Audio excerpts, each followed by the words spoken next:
Game over. Game over, man. Game over. Fuck. What the fuck? Fuck. Who the fuck? Fuck this fucking. How did you do fucking fuck? Fuck.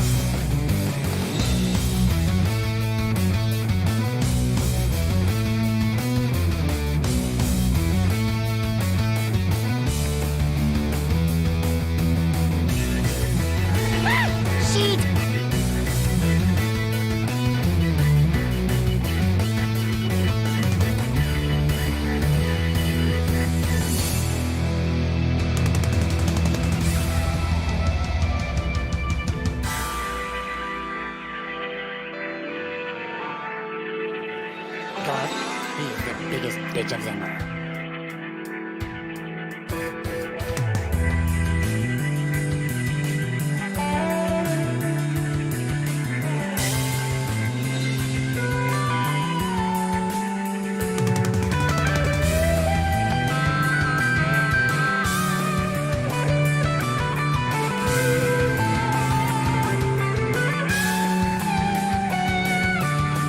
You invincible headshot scripted cheater.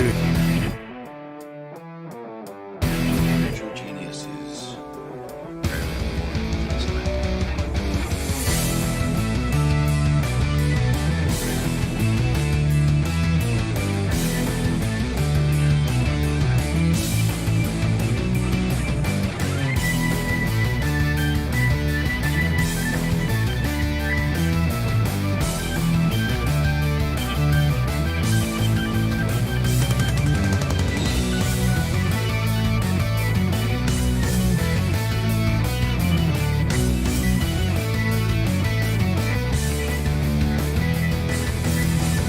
Well, Sparkle Farts, all things being equal, you are technically correct.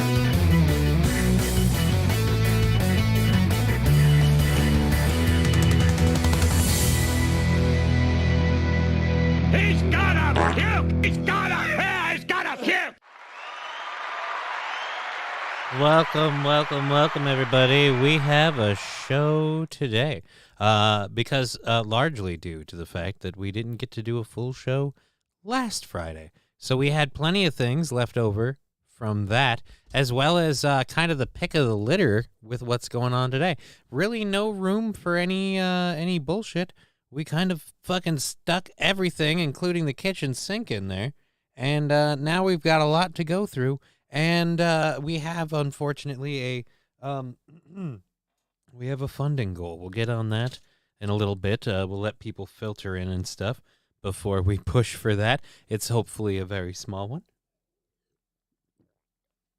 and thusly meetable. But we have a lot of shit to talk about just from the weekend. I mean, there's just so much stuff piled on. I really hate that I had to tap out last Friday because didn't really help with how much stuff we have to go through. I like how fast we go through stuff. And my microphone is apparently futzy. It's been a bit of a bitch a little bit recently. And if I put it at the right angle, apparently it stops working. So I have to hope that doesn't happen, and that if it does, we can get it fixed. I literally, and I'm going to do it right now. I shouldn't be doing this on air, but since I forgot to do it earlier, and now I'm remembering, I should do it right now. Well, shit, I thought I left that app open. We're going to order the new microphone. What, says Chevrolet JB? No. I know when it's not working, because I hear it in the headset, and I see it on the meter. So I appreciate what you're doing, but I don't think so. Holy Jesus, why is...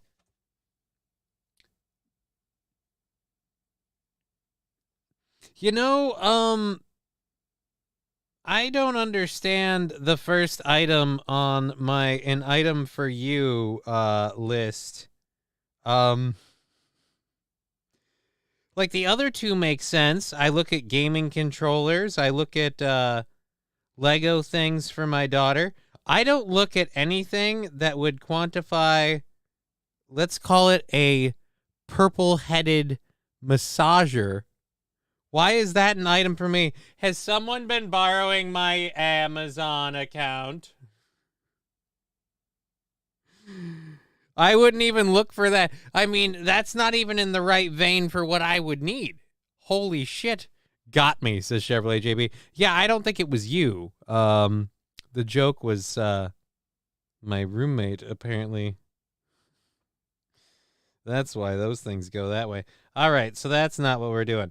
We got to go searching for a Shure SM7B, because I don't think we're going to do anything other than that. M5 digital large diaphragm condenser microphone with USB lighting. What? Is that going to be like decent or no, I don't want to do that. Let's go. There's the one we usually buy.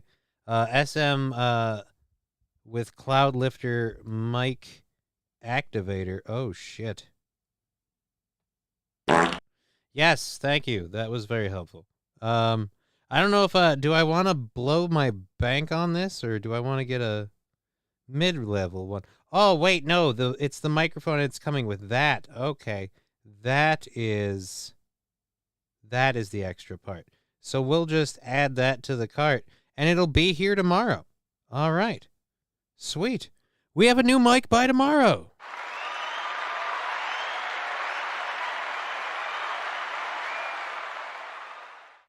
You cannot buy this item because it's out of stock. Oh, no. So that here by tomorrow thing, it says in stock on the app. Oh, and now it's letting me order it. Weird. Fewer boxes, fewer trips. How can you have fewer boxes than one? Here by tomorrow. Yes. Do it. Do it. And done. All right. There we go. Spent way more money than I should have. It's Pride Month. Suggested some gay stuff for you. I mean, kind of. Again, it's weird. I would understand if I went on any sort of a search. Choose me? For anything even vaguely dildo realm. But that literally was a purple phallus with extra studding.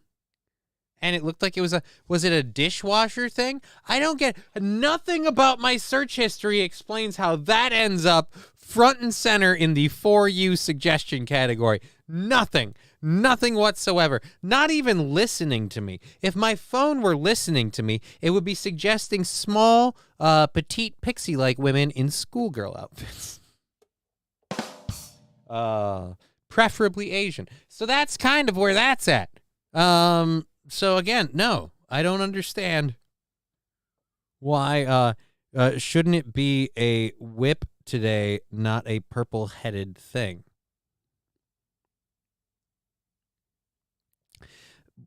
What are you trying to say, Danger Bear? Wolf Turtle, what are you trying to say? Oh, by the way, if you're watching on Rumble, we do have the Rumble chat up. We will read it. We'll add it to the show. Unfortunately, it is not in the chat box yet. I still don't understand how to link that. It doesn't help that it changes the address every time. So we'll see what we can do. Juneteenth. I mean, you know, yeah, I'm saying thank you, Balls Deep, for the 100 bits.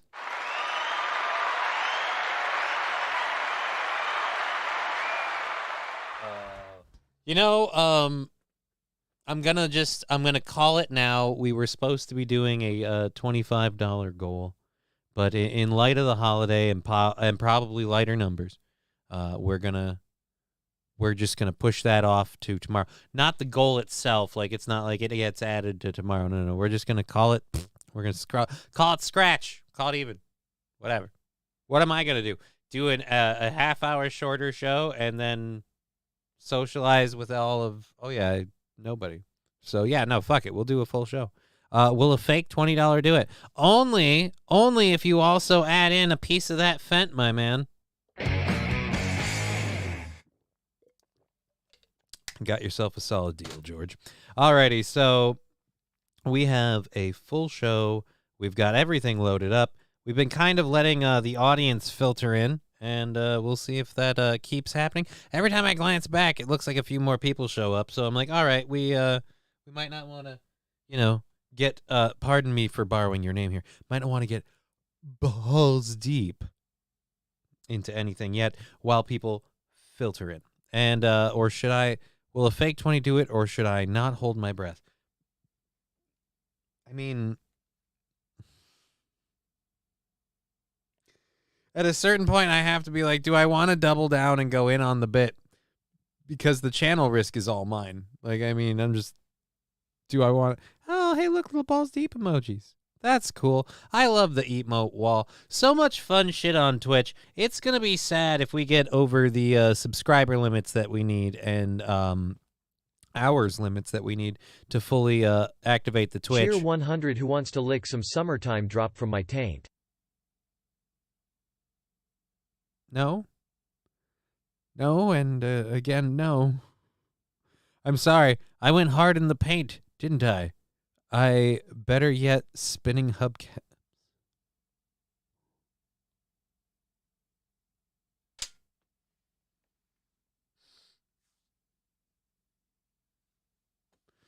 Balls deep. Just take a knee, Johnny. Take a knee. Look, if you let me go to the ground. Oh, God damn it, no. Oh, or give one. It's Juneteenth. That does not help anybody. What are you saying? What are you saying? I don't need that. We don't need that. All right, so we are kicking off. Glad you're here. We've got the show all loaded. Looks like we're just about ready to roll. So I'm going to put a little... Oh. Now that takes me back. This is how bad... well, how bad things were back in the day. I can't breathe. Shamrock 100. God damn it. Here I was talking about the fact that I was taken aback by finding a seed in my weed. And again, medicinal and all that. And I can't breathe has to come through. Well, shit. Thank you for the 100 bits. We did have a $25 goal. We're just going to kind of take the day as it is. We'll get whatever we get, and we'll see where we land. We'll link the pay channel stuff in a little bit, but we're going to just do the full 5 or till 5:30 show anyway, because we're awesome. Wait, are you asking for money when they can't get reparations? Yeah, I'm asking for money because I'm doing a job. But I feel like, look, if you want to just say, give me a bunch of money on a card, and I can just, sit on that couch over there, maybe we can talk. But I'd rather do it this way, if we're on that. Just saying. Shamrock 100, don't spend it in the city's Shamrock 100. Well, thank you for the 200 bits.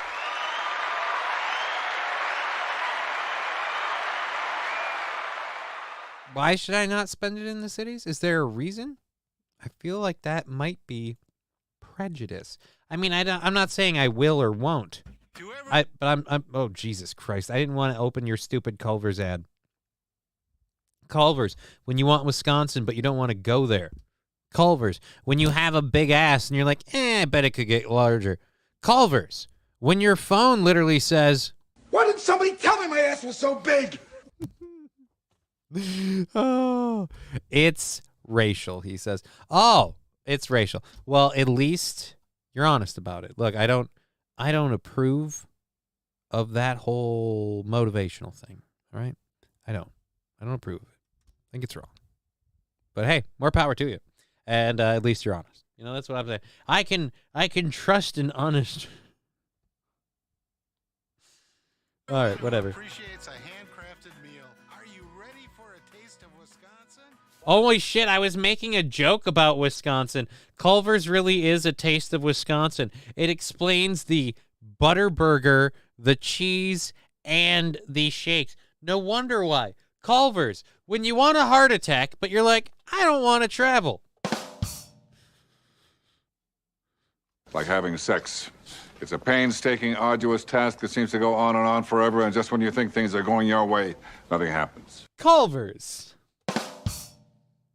All right, screw it. We're going to the video thing for this. And, oh, God, there's 24 seconds. We're going back to the Culver's commercial so we can have fun with it. All right, let's see. What are a few things we could say? Culver's, it's in your bag. It's not my bag. That's not a bag. That's my fucking coochie that's hanging out. Holy Jesus. And I thought I had a butter burger. Burgers cooked fresh, just the way you like. The way you love. Definitely love. And our thick and creamy frozen custard? Yes. Yes. Oh, shit. I wanted to pause it.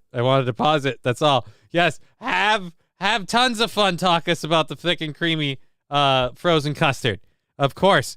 We are a diverse staff here. We got a person of color, presumably. I mean, arguably. This is Wisconsin. She has a tan. But remember, when we're talking about the ice cream, we want someone who knows what they're talking about. So take us over to... Oh, shit. I'm doing this commercial, and you guys are looking at an entirely different screen. Because something... Oh, I know. Something went wonky. Where's my stupid left screen thing? Center monitor, left monitor. Properties. That's my primary, so I'm going to guess number 3. Nope, that's my side window. Number 4. There we go. We fixed it. And done. All right, so since you didn't get to see it, trust me on this. There was a vaguely color-diverse group of employees, and like I said, a very knowledgeable-looking lady talking about the frozen custard. We make it for you. Holy Jesus. All day. All day, every day. Put it in the extra work and not cutting corners. Takes a little longer. But it's how we've always done it at Culver's. Because making your meal with care shows how much we care. From Wisconsin with love. From Wisconsin with love. Right, from Wisconsin with love all the way to the bill for your ER appointment. Culver's. Welcome to a heart attack. Culver's, fuck you, I'm dying. All right, screw it. We came for a story, not the ad, but I am enjoying the Culver's bit. I do have to say.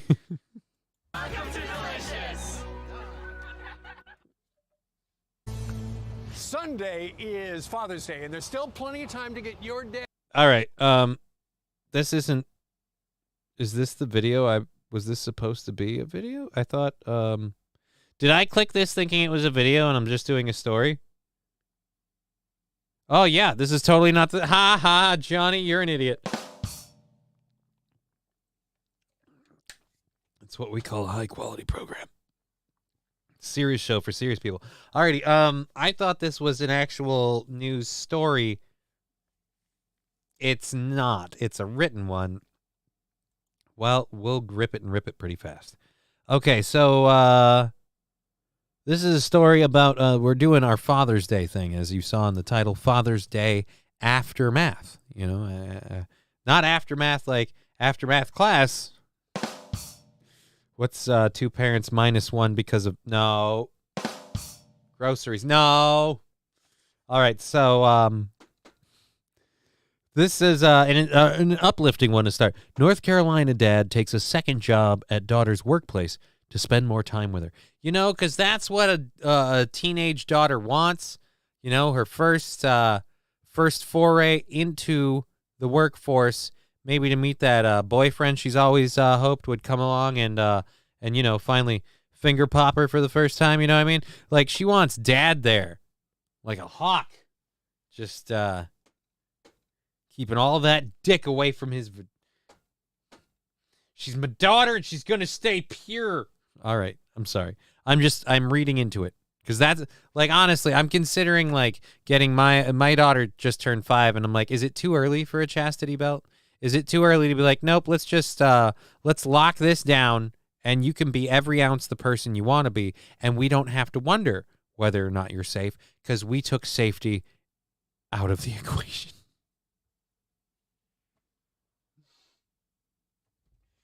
I mean, according to like the fucking Middle Ages and the Dark Ages and shit, it was a relatively successful process, right? Like, I mean, like some mild infections and stuff. But other than that, oh, don't push me forward. I'm trying to read about this dad thing. Oh, let's go back. If I get another Culver's ad, I'm ripping on Culver's again.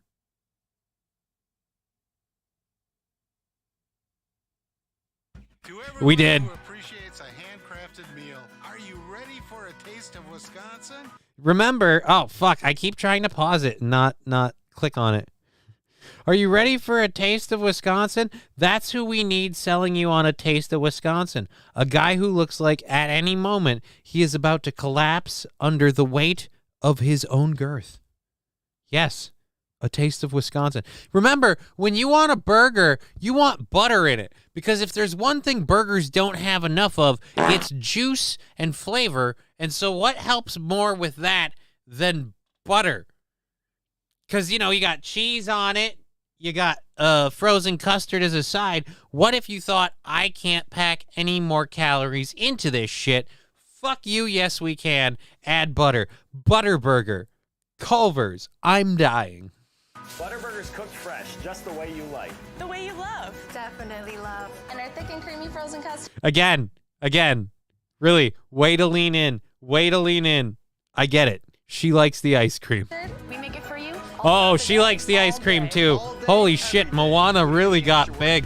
Oh, somebody didn't keep it tight after the movies. Like, see, look, we're Wisconsin. We make food that'll kill you, and we'll even serve it to black people.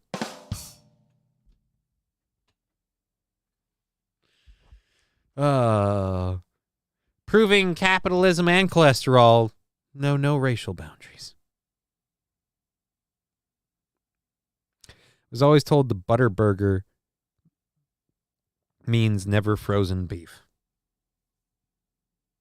Well, then that is a horribly misleading name, because I just, as a chef, if you told me, hey, we're going to have you make a Butterburger, I would be like, why would you want to cook butter on a burger? That doesn't make any sense. By the way, it doesn't matter whether it's frozen beef or not. When you squeeze the shit out of the patties on a flat top like they do, it's still going to taste like crap, just so you know. Like, that's just literally the way burgers work. But, hey. Yeah, I love it if I've been being a dick this whole time. What?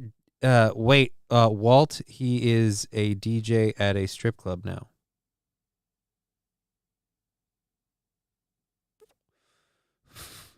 Well, dude, she's about to get a whole mouthful of happiness, all right? And plus, that kid just took a bite of his chicken finger. This is the first. Oh, and by the way, that nice, very subtle. I like the way, you know what? We could have spruced this up just a little bit on the nose, but maybe not too much. Barbecue sauce, just take it. Culver's, because making your meal with care shows how much we care. From Wisconsin with love. Welcome to Delicious.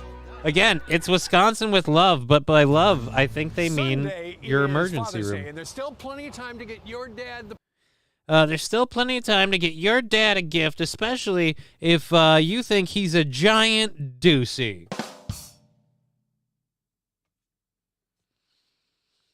Doocy. They cycle the women out every couple of years, to keep them fresh. But they keep the old turd there to see how long it takes to turn completely calcified and white.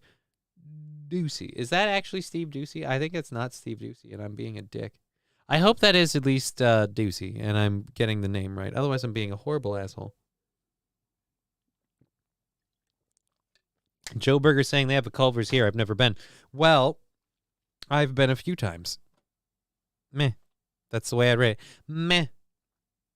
The frozen custard, is it better than anywhere else? I mean, a little, I guess. The burger, just whatever. Fucking A, I don't know. Anyhow, back to what I was saying. A North Carolina dad decided that one job isn't enough, and he means to get to spend, if it means he gets to spend more time with his daughter. No. I was hoping the story was about joining just to spend more time with her?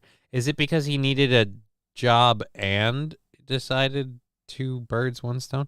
I ordered something I thought was going to be a burger, ended up being some kind of grilled cheese sandwich thing. Definitely not worth the cost. Culver sucks. Again, the burgers and everything they sell are cooked on a flat top. And I've cooked burgers on a flat top. It takes forever unless you smash the ever-loving shit out of it. And those burgers, as a whole, suck, if I could say. Those are horrible burgers. Nobody should enjoy themselves. Nobody should be happy they ate it. I really think, like, Culver's is one of those things where you're allowed to do it once or twice as like a dare or just to say you did it. Any time after that, it has to be drunken stupor inebriation led you there. Like, just like, I was drunk in the middle of the day for some stupid reason, and I thought, fuck it, Culver's. You know what I mean? Like, then, okay, all right, whatever. It's all going to come back up soon anyway. I don't like fast food. All tastes like garbage nowadays. A lot of it does because, like, they don't clean the fryers as much. They stretch the oil more. And I wonder, I don't know about you guys, but ever since I got exposed to Chinese sewer oil, I get super sus of any McDonald's fries that don't taste quite the way I'm used to. Anytime they taste a little off, I'm like, are we dealing with some sewer oil right here? Am I looking at sewer oil? I found getting extra ketchup, mustard, and onions, which is free, by the way, makes McDonald's burgers taste better. I'm going to give that a try, St. Arian. Cheap ingredients. Maybe. Perhaps. Anyways, so James Culp, 42, of Newport, North Carolina, has now stepped into a new role at the deli and bakery counter at local Food Lion alongside his 19-year-old daughter, Astyn. Astyn.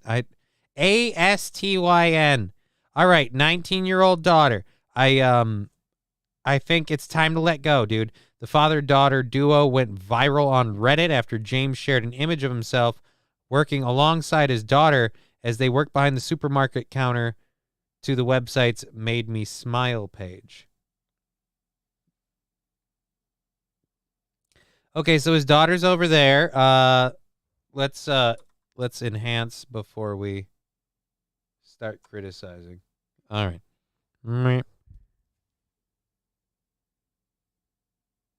You're fine, dude. You don't gotta watch her. It's gonna be okay. I mean, trust me. If nobody's taken that to Pound Town already, nobody's gonna. In fact, I think, like, honestly, a little bit of distance would do her some good. Maybe then at least somebody will be, even if it's just another woman, someone's gonna find, like, desperation in gutter oil fries. Yeah, I don't want gutter oil fries. Toastmaster hitting the nail on the head. I don't want to eat gutter oil fries. And so wait a minute. So you're working she's working up front in the deli and you're working where? He took on a second job to help his daughter who had been working alone. Aww. Is that Oz Jr.? Who, me or... Oh. Holy shit. Dear Butch, we found yours and Oz's illegitimate love child. He aged quick. Actually, is that Oz or is that Matthew Lillard's kid? It's fat Matthew Lillard. Alrighty. I heard McDonald's fries, their taters, are drenched with pesticides and grown to an extremely large size in order to be used, or else they are trashed. Then they wait a week for the pesticides to dilute enough to be consumed. And don't forget about us. Yes, indeed. Indeed. I can't forget about us because I never remember him. Bullshit. All right, so James Culp met his wife while serving in the Marine Corps. He has since retired, and his wife will be joining him in retirement later this year. Great. When he retired from the Marines, his wife was supposed to join him, but she then got pregnant with their daughter,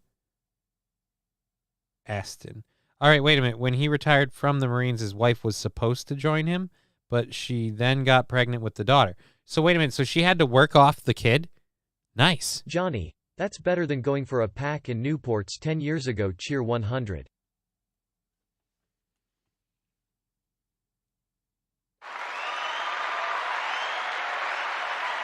Northern Finlander. Thank you. Wait, he is the dad's new job. I see. Yeah, no, that's later. I wouldn't make those jokes. He's a Marine. He might do something about it.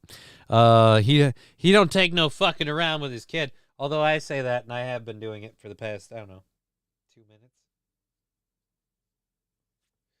Sure, rubbing my eyes itch will make that better. Anyways, so he retired from the Marines. His wife was supposed to join him. She got pregnant with her kid. Again, making her work off the kid. Bold choice.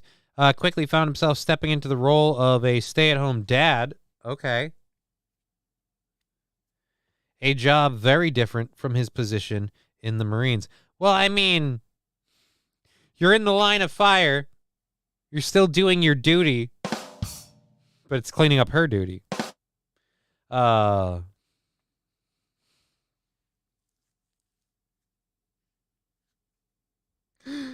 Stay-at-home dad. You helped raise her. Do you ever have to chase him off? Be like, buddy, don't think about it. Don't even think about it. I know every fold in that. But taking care of that kid since she was a baby, all right? Toddle off. Oh, fuck.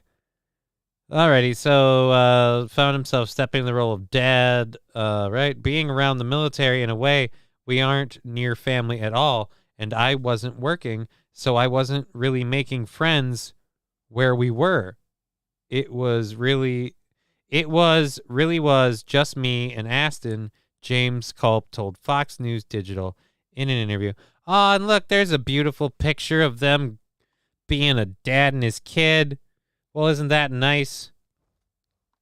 Okay, so they went to Padres games together. Oh, dude, and here it is. Here's them on the river. North Carolina dad is the director of a child development center in the Marine Corps Air Station. So wait a minute, you're the director of a child development center, but you said there wasn't any stuff for you and your daughter? Okay. Like I said, I wonder how she feels about this. Is she super happy? Oh, wow. Yeah. Again, dude, you Matthew Lillard the fuck out as you got older. Like, it just kind of like a beavery face. Oh, dear Lord. I hate to tell you this, sir, but your daughter is officially a problem. We have a septum piercing, ladies and gentlemen. We have a problem. Incoming mustard. Cover your buns. Ketchup, people are hungry. Oh, thank you, Balls Deep and Rusty. Thank you, Saint Ren, for that bit. And then, I don't know, Rusty Grammar. Happy Juneteenth. Oh, well, indeed. Happy Juneteenth to all people who should celebrate Juneteenth. I feel like I shouldn't celebrate Juneteenth. I mean, I don't think it shouldn't be celebrated. No, I'm saying I don't think as an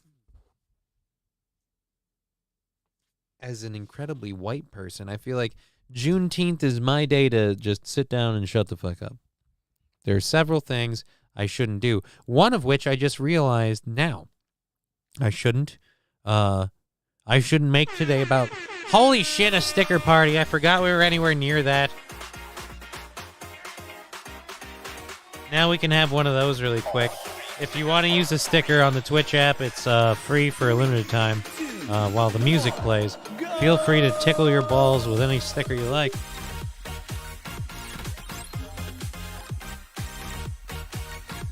We'll see where they land.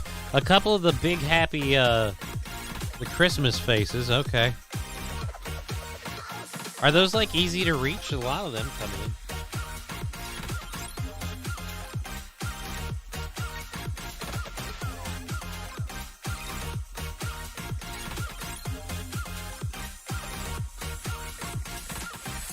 This music always reminds me of Streets of Rage.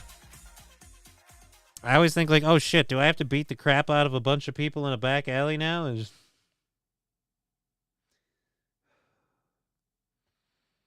Alrighty. Anyways, there we go. Stickers still coming in. The confetti's still falling. Still going. Still going. That's the part I love about this. The music ends when the bit is over. But now Fettuccine El Poo Poo dropping in 2 kitties. Nice. Yeah, so there we go. Now the stickers are falling off and we can get back to our show. Okay, so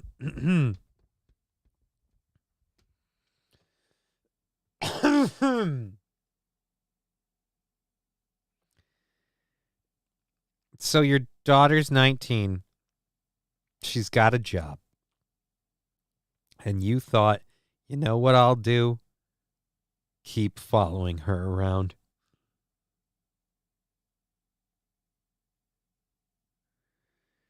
It's not about the money, but all about spending time with my kid.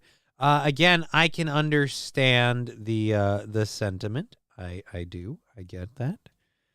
But does the kid, like, the only thing I was going to give you a pass on was like, hey, I took on a second job. Like, oh, okay. But I get to spend more time with my kid.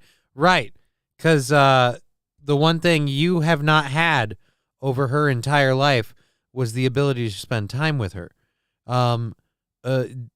Dude, no offense, you stay-at-home dad, I feel like you got your hours in, you know? Let her leave the nest, all right? She wants to meet somebody that's going to open her world to new views and sexual positions, and she can't do that with dad hanging around, all right? Look, I can't pick... I was going to try and go for it, but I can't even do it with a straight face because I'm such a piece of shit. I'm like, that's fucking gross, dude. No.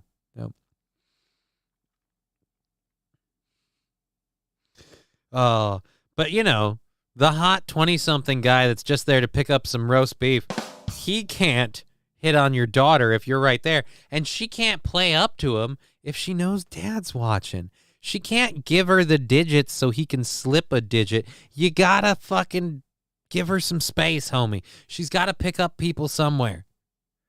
Declassified Crocs. Did you hear about the chairman of the Special Olympics arrested for illegal sports gambling? He allegedly ran a secret horse race gambling ring. He was eventually going to add the horse race as a new Special Olympic event called the Kentucky Downs. It was a long slog for that bit.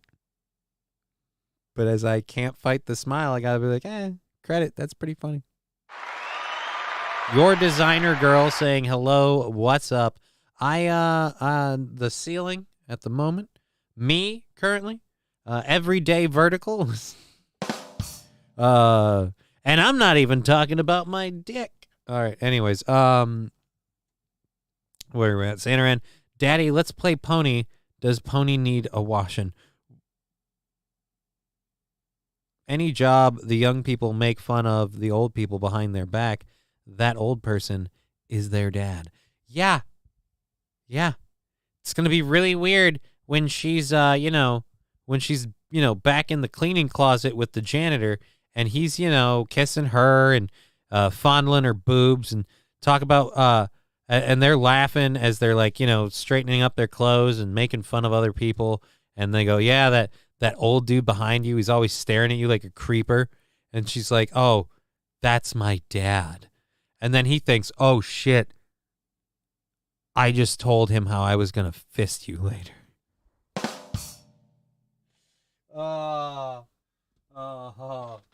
He got this weird look on his eye and a twitch, and he said, "I'll see you after work." And I didn't know what he meant. I thought we were going to smoke a J. Don't want to go to that hangout. Your background is nice, says your designer girl. Yeah, it's supposed to be relaxing and soothing. We have a few different backgrounds we can go with. We have this one. I have a neon room. It's kind of more funkadelic. That one might be the one we use more for the game streams, I think. The funky neon room. And then I have a very religious-inspired background. But I don't even want to touch that right now. I don't feel very holy. Do you think Juneteenth was after Father's Day is a hint for...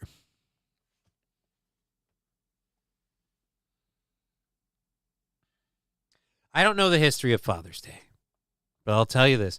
I believe the history of Juneteenth goes back to the founding of the country, and you know what? I'm too white to even wager in on that.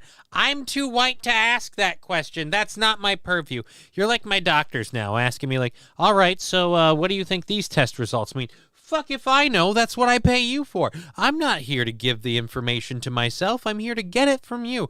I am not going to tell you what Juneteenth is or how it correlates to Father's Day because I'm barely qualified to talk about either of those things. I'm white and I'm technically not a dad. I mean, I'm here, I'm present, which is better than some, and I'm not saying who. Don't say who.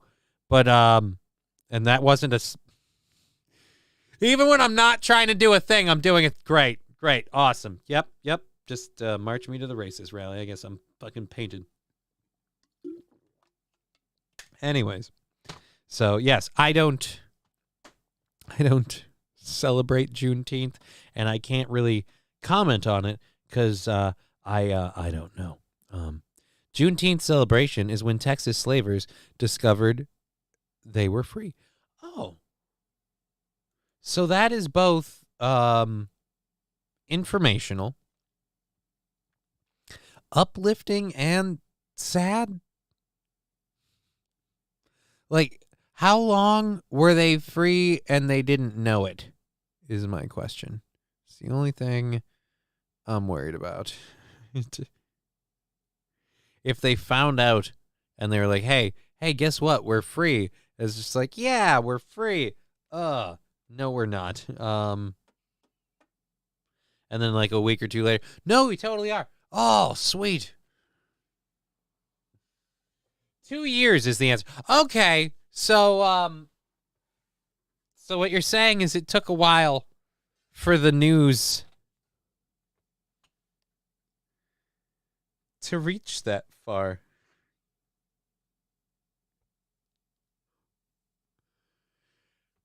Hey guys, did you hear they freed us? Shut up, Ty. Will you shut your damn mouth? If they find out, they'll realize that they don't gotta work no more.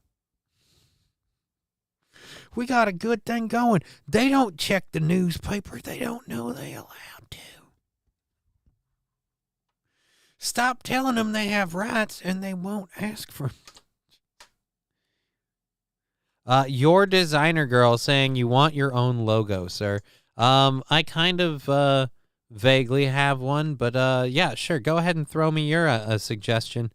I can't promise I can pay for it. We'll see. We'll see.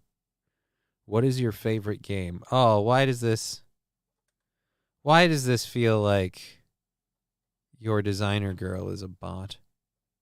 That's a shame. Or if not a bot, just like a sales pitch.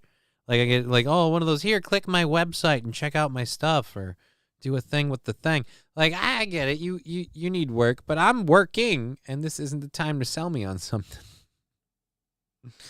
I make when it comes to spending money in stupid decisions, I do that better off the air. That's where I make stupid expenditures.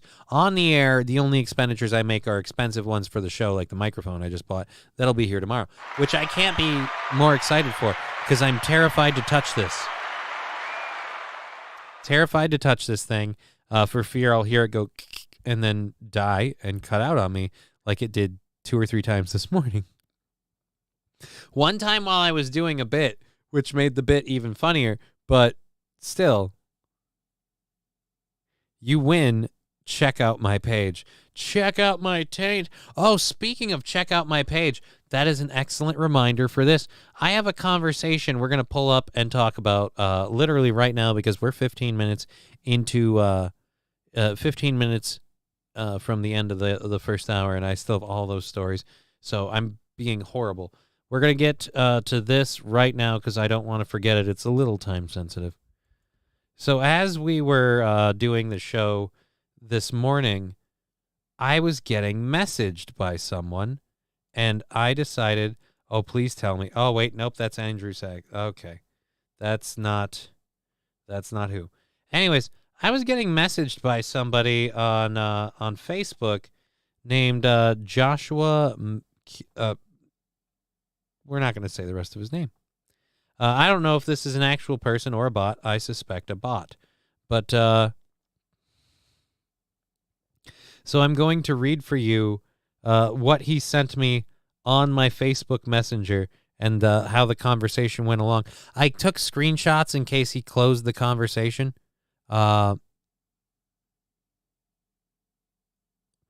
Saint Aren, sweet Jesus man, I can't believe you would even ask that question.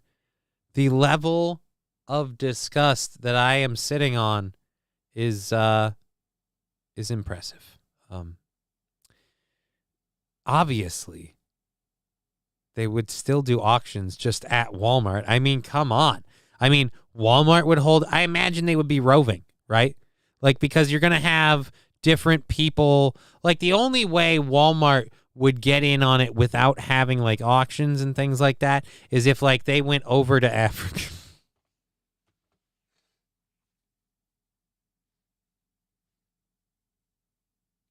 Sam's Choice slaves. Oh, no. No.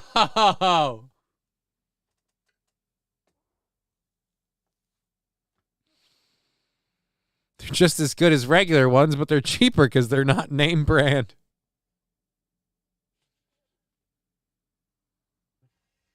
This is horrible. Why are we doing this thought exercise? This is why we can't take suggestions from the audience. Oh, no. No. Costco bundles? No. No. Shit. Pier 1 imports. Oh.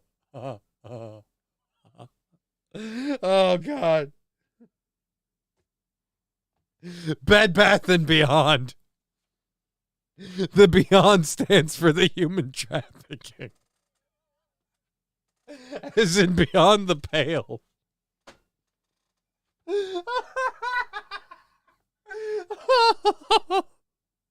Oh, Jesus Christ. I'm going to hell for this bit, so at least I can be sure if the ticket wasn't already, like, book stamped and secured. It is now, goddammit.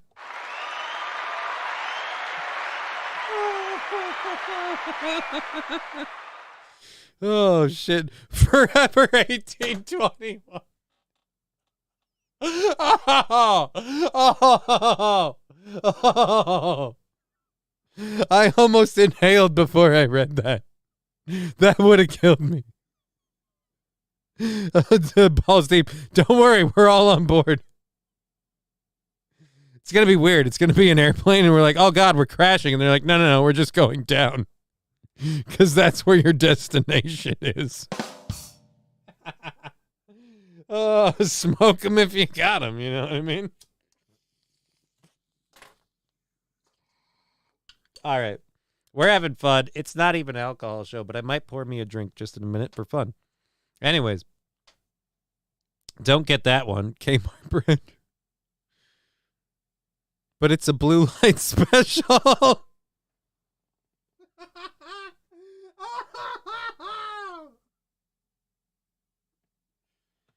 Dad, I thought you said you weren't going to support slavery anymore. Yeah, but it's BOGO at Target. I can't refuse.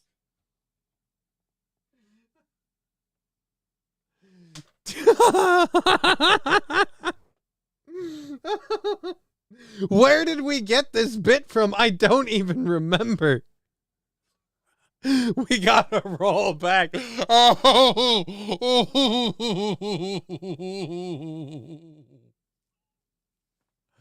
Oh, God. Who are we kidding?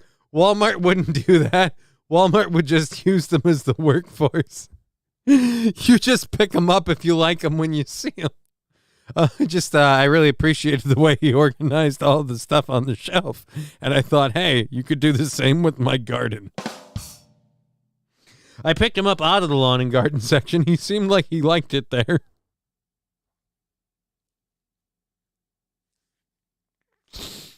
Again, none of this excuses the horrible thing that is racism or slavery.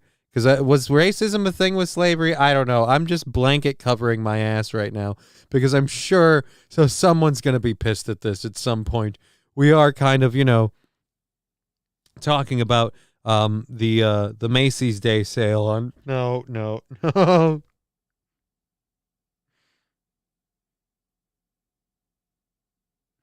See, they run the stations that shine the shoes. No. Just go, nope, you did a good job. Come home with me now. Oh, Jesus. Anyways, oh, shit. Holy fuck. Isn't that cool? He got a picture with the people he wanted to get a picture with. Isn't that awesome? Alrighty, so we'll close this. I'm not going to do that Facebook thing, the guy messaging me. He was asking for money. We had fun. It was a back and forth. And buy two, get one free. Buy two, get one free. Yeah, And believe me, this investment pretty much starts paying for itself as soon as you... This investment starts going to work for you. No, Jesus.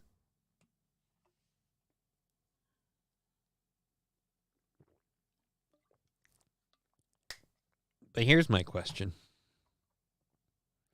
In this horrible world where this is still a thing, and Walmart's doing this, does Walmart still sell firearms? I feel like keeping shotguns and ammunition.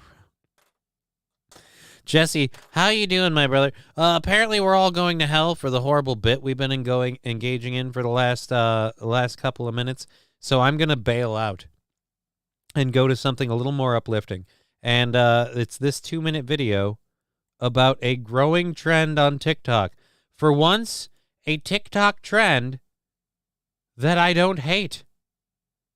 And here we go. Hey, I'm your Korean dad. Want to come to the playground? Nick Cho is known as your Korean dad to over 3 million followers on TikTok. I am super jealous of this man. I never thought of this. Why be a real father when you can pretend to be one online? It's a lot easier. You make money. People are super stoked on you for being this cool guy. And then you just get to bounce after the video's over. I mean, I really am jealous. I went the old school way where the phone rang, it startled me, I didn't pull out, and now I have a kid. And I am attempting to not fuck that up. Probably fucking it up. Every week, he takes his followers on adventures. All right, now where's Star Wars Land? Shares everyday tasks. This one? Okay. And offers advice. Loneliness is hard, and I'm really sorry. The idea of being a dad is you're someone's dad. In other words, like they're the main character and I'm sort of there to support. So for me, with all of my videos, I make the viewer the main character and I'm just there to support them and cheer for them and tell them that I'm proud of them. Cho is part of a wave of surrogate father figures online. Double quarter pounder. I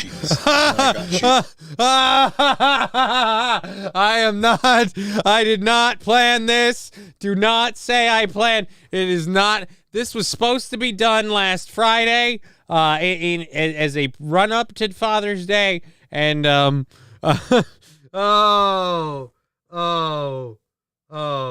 Here's my question. Do any of these surrogate fathers, I imagine some of them are, But how many of these surrogate fathers are actual dads is my question.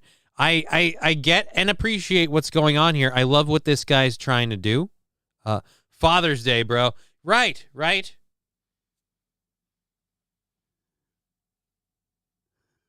Saint Aaron, we need an abusive version. Yeah, it doesn't have to be as many abusive versions as regular versions, but it needs to be in the appropriate ratios, for demographic sake. So we do need one guy. All right, you son of a bitch. Now, I had a full glass a minute ago, and look at that.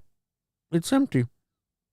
Now you're going to tell me what happened to my glass, or my glass is going to go in your ass. And the video always ends with him coming at the phone. Like, come here, and the thing starts shaking.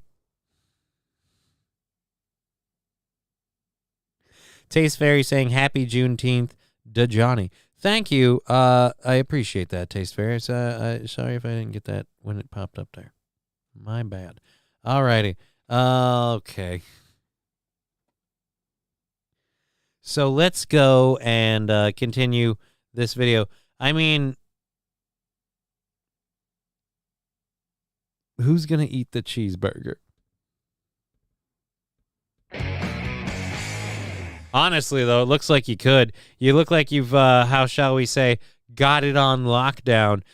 Certainly fit. This is one, how shall we say, DILF, if you're someone who's into that thing. Hey, let Chad know about this guy. Maybe he'll bail off of Aaron because he's got like an athletic physique and clearly an internet, like online talent persona. So maybe he'll fill that quotient and, maybe cross off another Mud Shark box for the Mud Shark. You know what I mean?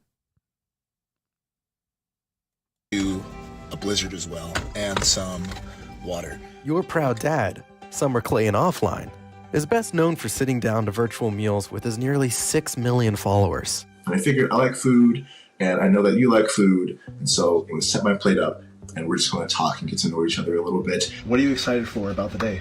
Being able to just talk and get that stuff out really, really helps. Other TikTok fathers offer practical life advice, elevate dad jokes, or share wholesome content. It's like the internet dad multiverse, right? It is something that a lot of folks So wait are a minute. missing. Again, I don't have a dad. He passed away. That's super sad. But if it's the internet dad multiverse, where's the dark web? All right, there's got to be a few. All right. Hey, by the way, did you know it's Juneteenth?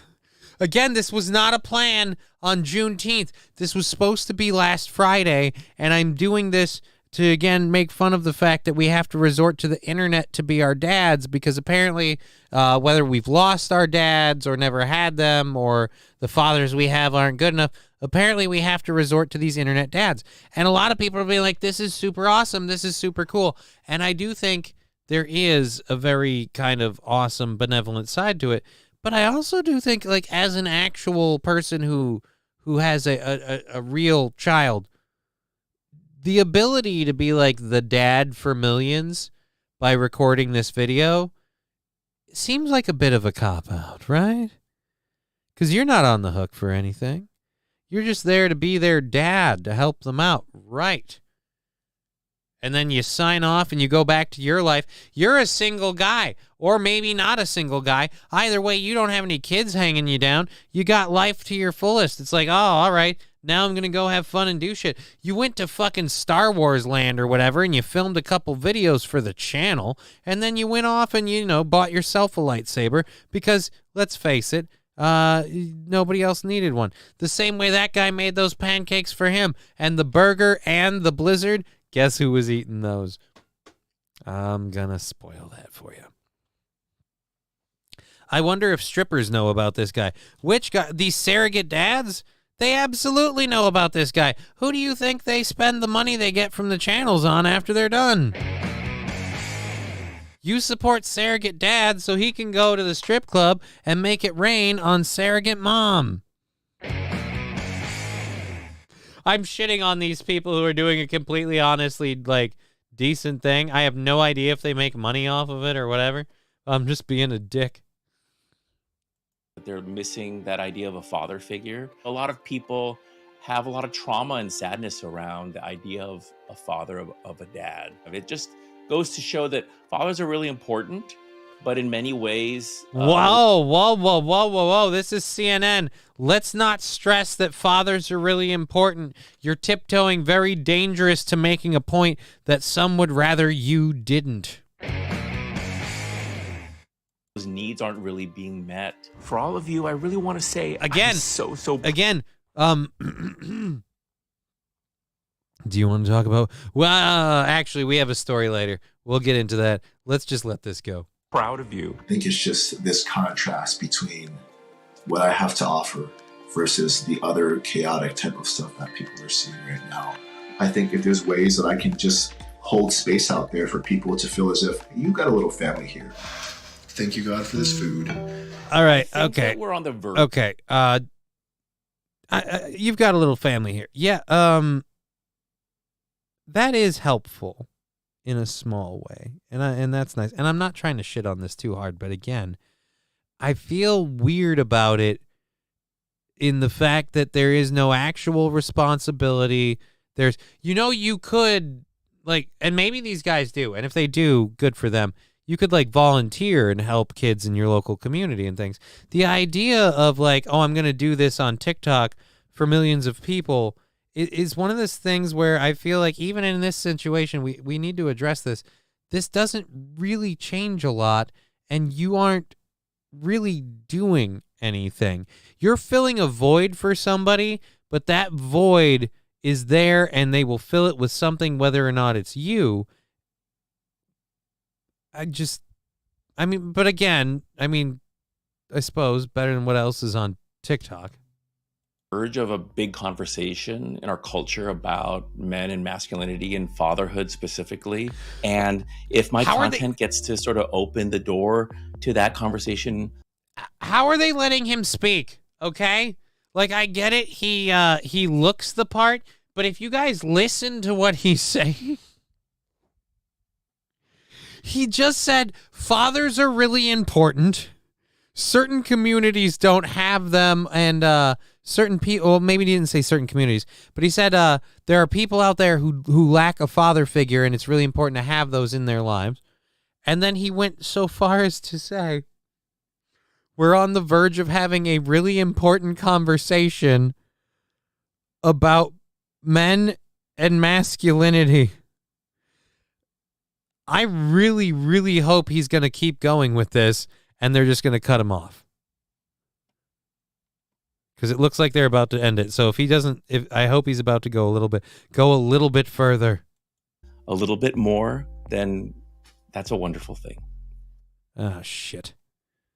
Just if my channel helps a little bit more, then that's a wonderful thing. But again, my question is, how does it help you? Are you an influencer? Do you make any sort of money off of this stuff?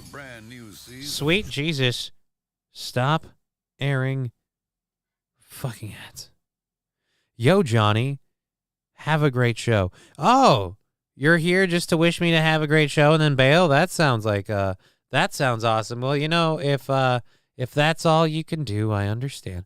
But if you want to support the show in any way, you got the sound drops, the bits, the subs, and yoink, boom. We have our Venmo, PayPal, and Streamlabs. We'll link these. If you want to support the show this way, we appreciate it, and we'll make sure to check those sources before we go. Who's bailing? I'm here doing work. Oh, well, you said, yo, Johnny, have a great show. It's a weird, have a great show is a weird thing. Hey, here for a great show or whatever. I'm here for you. I'm still here, bro. I'm here all the way till we are finished with the game. Let's go, baby. No, it's got to be your bull. Anyways, if you're watching on Rumble, YouTube. You want to see my cracker? Later I might have time. But if you're watching on Rumble, YouTube, or Twitch, thank you very, very much. Like, subscribe, all that fun shit. Especially on the YouTube, we are trying to get that puppy into monetization lounge. Just because, did I say monetization lounge? Jesus, the monetization realm. Because we want to have that backup. Things in the Twitch playground look dicey. So I might need to bail soon. Or maybe not bail so much as just be ready and able to go if I need to. All right, so I've got a quick video that we're gonna play here. This video is it's kind of funny in the sense that No,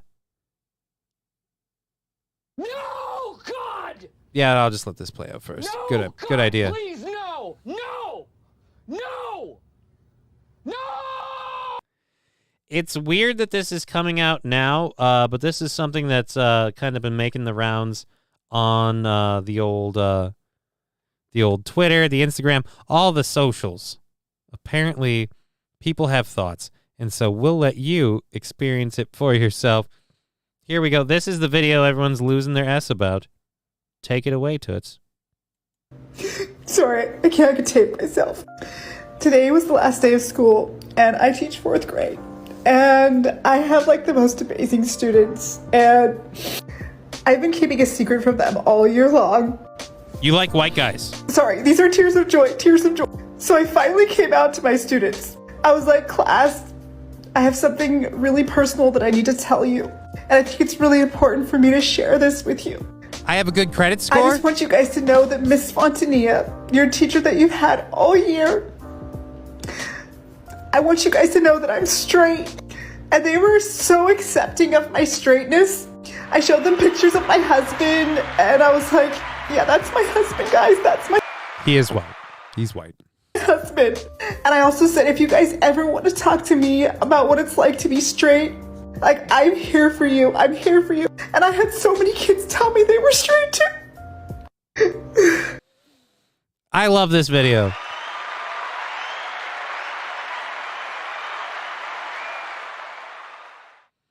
Because, on the first hand, I think I'm kind of like balls deep. Your kids don't give a shit what your sexual proclivities are. Right, and that's why this is a bit saying if straight teachers acted like gay teachers. And, yeah, I'm kind of like balls deep saying, Hey! Teacher! Leave them kids alone! but this is, again, a bit. God bless that woman, LOL. Yeah, Ignat's so brave. What a courageous woman. She's given me the confidence to come out as straight too. I know, right? Because of this lady, I can admit I'm straight.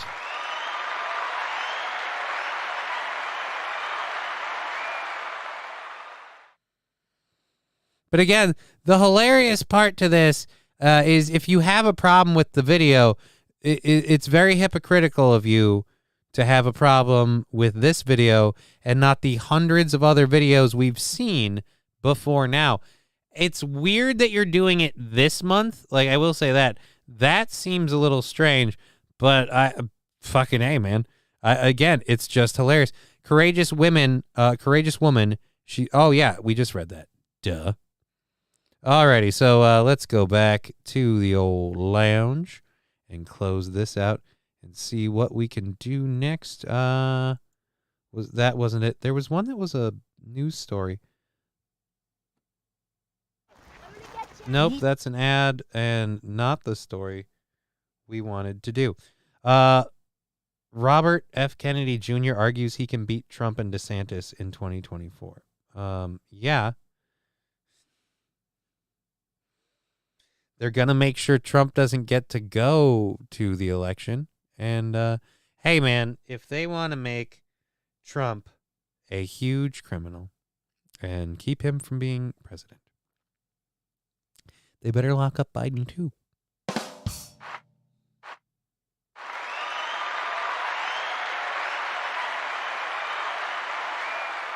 Even my soundboard didn't want to commit to that bit. They're like, no, dude, the FBI could be listening. We are not going to cheer for the idea of locking up the president. You, holy shit, guys, I'm straight too. That feels good to get it off my chest. Yeah, it feels good to get it off of my chest, especially when it's getting onto her chest. Am I right? You know what I mean? Tits. Alrighty. All right, so we're going to talk about Kennedy just very, very briefly from a, I thought we had the clip. Oh, is this it? Yeah. Let's play the clip. We'll watch it from YouTube. Holy shit, this is a 5-minute clip? I didn't realize it was 5 minutes. We'll see if he gets to it right away.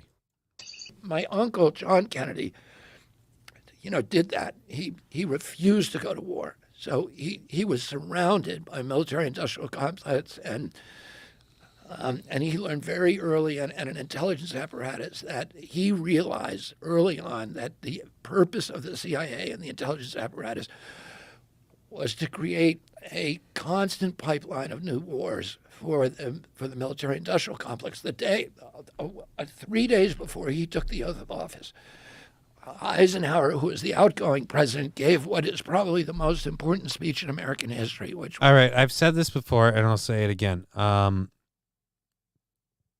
When he talks, I get the impression he's not long for this world. Not even what he says, all right? And I don't know what the condition is. I'm sure there is some sort of condition. Permanently groggy throat. He looks remarkably well in shape. I'll say I'll take him over Biden in a heartbeat. Push come to shove, I am officially on anything but Biden. That's where I'm at as of now. Anything but Biden. Which was, where he warned against the military-industrial complex. I was at my uncle's inauguration. I was in Washington that day. As a 6-year-old boy. And I was sitting on the stands behind him, in front of him during his inauguration. And he understood that. And 2 months later, the military and intelligence came to him and said, we got to invade Cuba. And he was like, I'm not going to Cuba, and I'm not going to let the military. And they said, well, we got all these Cubans trained, and they're going to go attack Castro. And he said, well, we can't, the U.S. government can't be doing that. We can't be attacking. I don't like what Castro's doing down there, but it's not the United States' job to dictate what kind of governments other countries have. And they said, that's not how this one works, man. No offense. He does have a throat condition he is getting therapy for. Well, it looks like he's at least had a surgery. It looks like a surgery scar or something across his neck. At least I hope it's a surgery scar. Sweet Jesus. That was the CIA the first time he stepped out of line. Look, homie, we just want to remind you. We want to remind you, Bob. Just so you remember, you had an uncle who had ideas. Remember how that went for him. See, it's cute and it's funny because it's the American government, dictating what the government actually does, because the people don't get a say. Well, as soon as they land, there's going to be a big revolution. Everybody's going to rise up, and they're going to overthrow Castro. And he said, well, you can't use the U.S. military. And they ended up bringing those guys over with United Fruit boats. And in the middle of it, in the night, they came to him and said, they're getting wiped out on the beach, and you need to send in the military and invade. And he said, we're not going to do it. And he stepped out of that meeting, and he realized they had been lying to him and trying to trick him. And he said, I want to take the CIA and shatter it into 1,000 pieces and scatter it to the winds. And then, and he told this to a 6-year-old? He is actually sounding better than his early interviews. Well, great. I'm glad he's on the mend. If I recall, it has something to do with tight vocal cords. Well, whatever the condition is, I hope he gets better.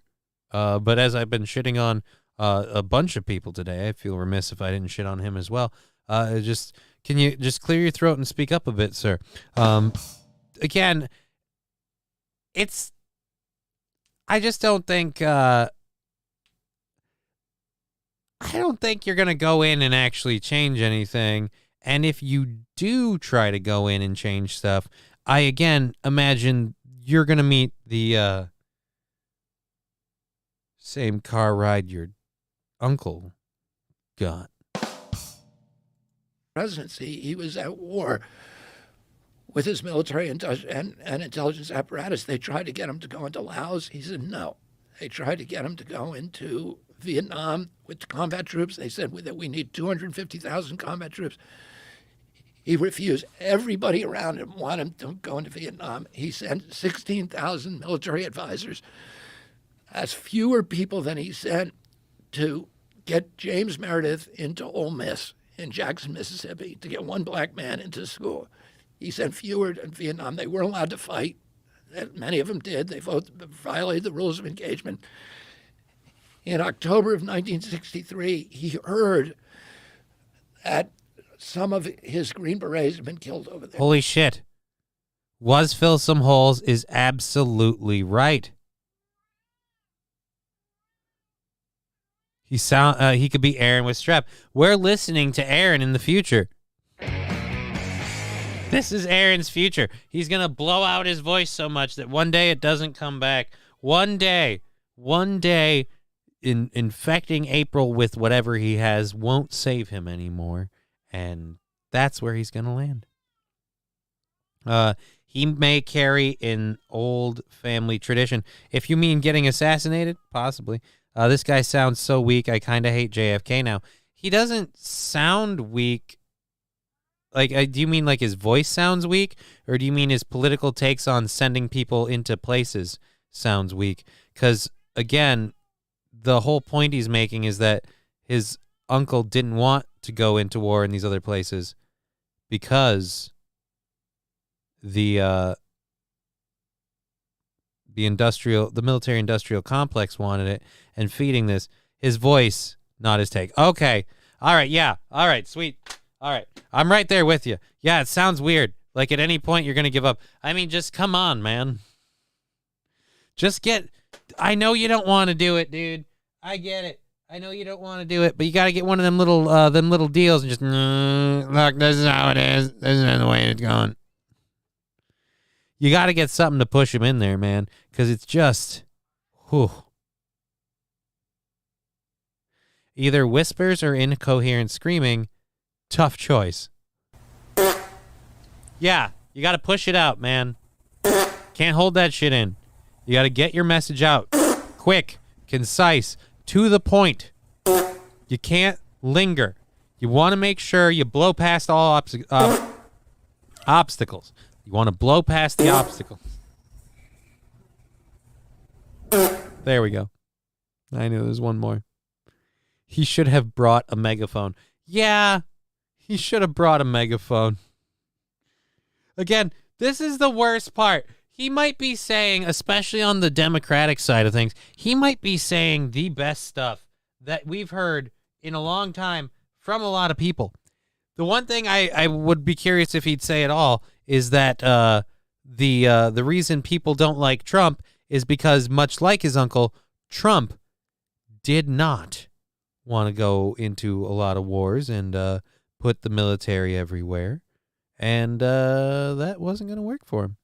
But like I said, I don't know. I'm just waiting for him to say the part where he's the part I was waiting to hear, that the this is him on his military industrial complex.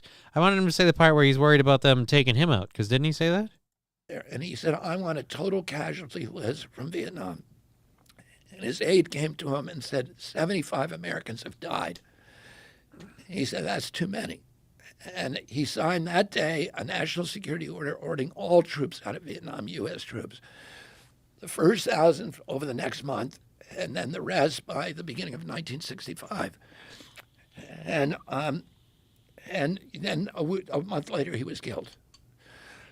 So, but what his view was is that he believed that the view of Americans abroad should not be, a soldier with a gun. It should be a Peace Corps volunteer building, wells, and it should be USAID helping poor people, and it should be Alliance for Progress building middle class. And that's what he did. And he just started the Kennedy Milk Program to give nutrition to poor kids all over the world. As a result of that, in Africa today, there are more statues to John Kennedy, more boulevards named after him, more hospitals, schools, universities, avenues in all the major cities named after him. Could you consider going to one of the hospitals? I mean, they've got to have somebody that can help. I mean, I feel like a piece of shit. But I mean, I came to this for one tasty nugget. We're 4 minutes through here, and I still don't have it. Where's the part where they're going to murder you? Than any other president. And that is the Chinese have taken that template and done the same thing now. And they are, all these countries that were supposedly allied with us are now realigning with the Chinese, and they're switching to their currency because the Chinese are not there to kill people. They're there, to build roads, to build universities, to build colleges. Oh, but by the way, they totally collect money and totally kill people. They just wait till they have you bent over a barrel before they do it. Because I guarantee you they want Taiwan. And it turns out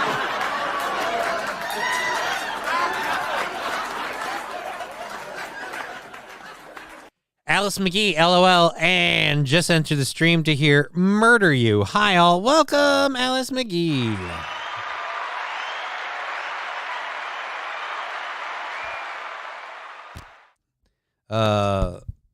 Facts, probably a blue hair will try. Did he gargle glass before this interview? Should have brought that Stephen Hawking computer thing. Yeah, and you could click it. It'd be way faster. Dude, we don't even have to go that far. I mean, we're being insensitive. That is horribly insensitive. The Stephen Hawking computer thing was a once-in-a-lifetime invention that allows people who have almost no mobility in their entire body to use nothing but the slightest eye movement to select language and get a computer processor to then speak it. We could just hook this motherfucker up with a speak and spell. Like, I mean, do they still sell those at like Walmart or whatever?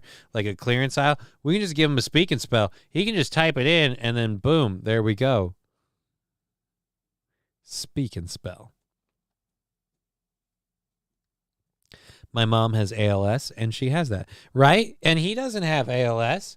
He just has a whole gaggle of frogs in his throat, and apparently the water turned him gay, and they don't want to go anywhere.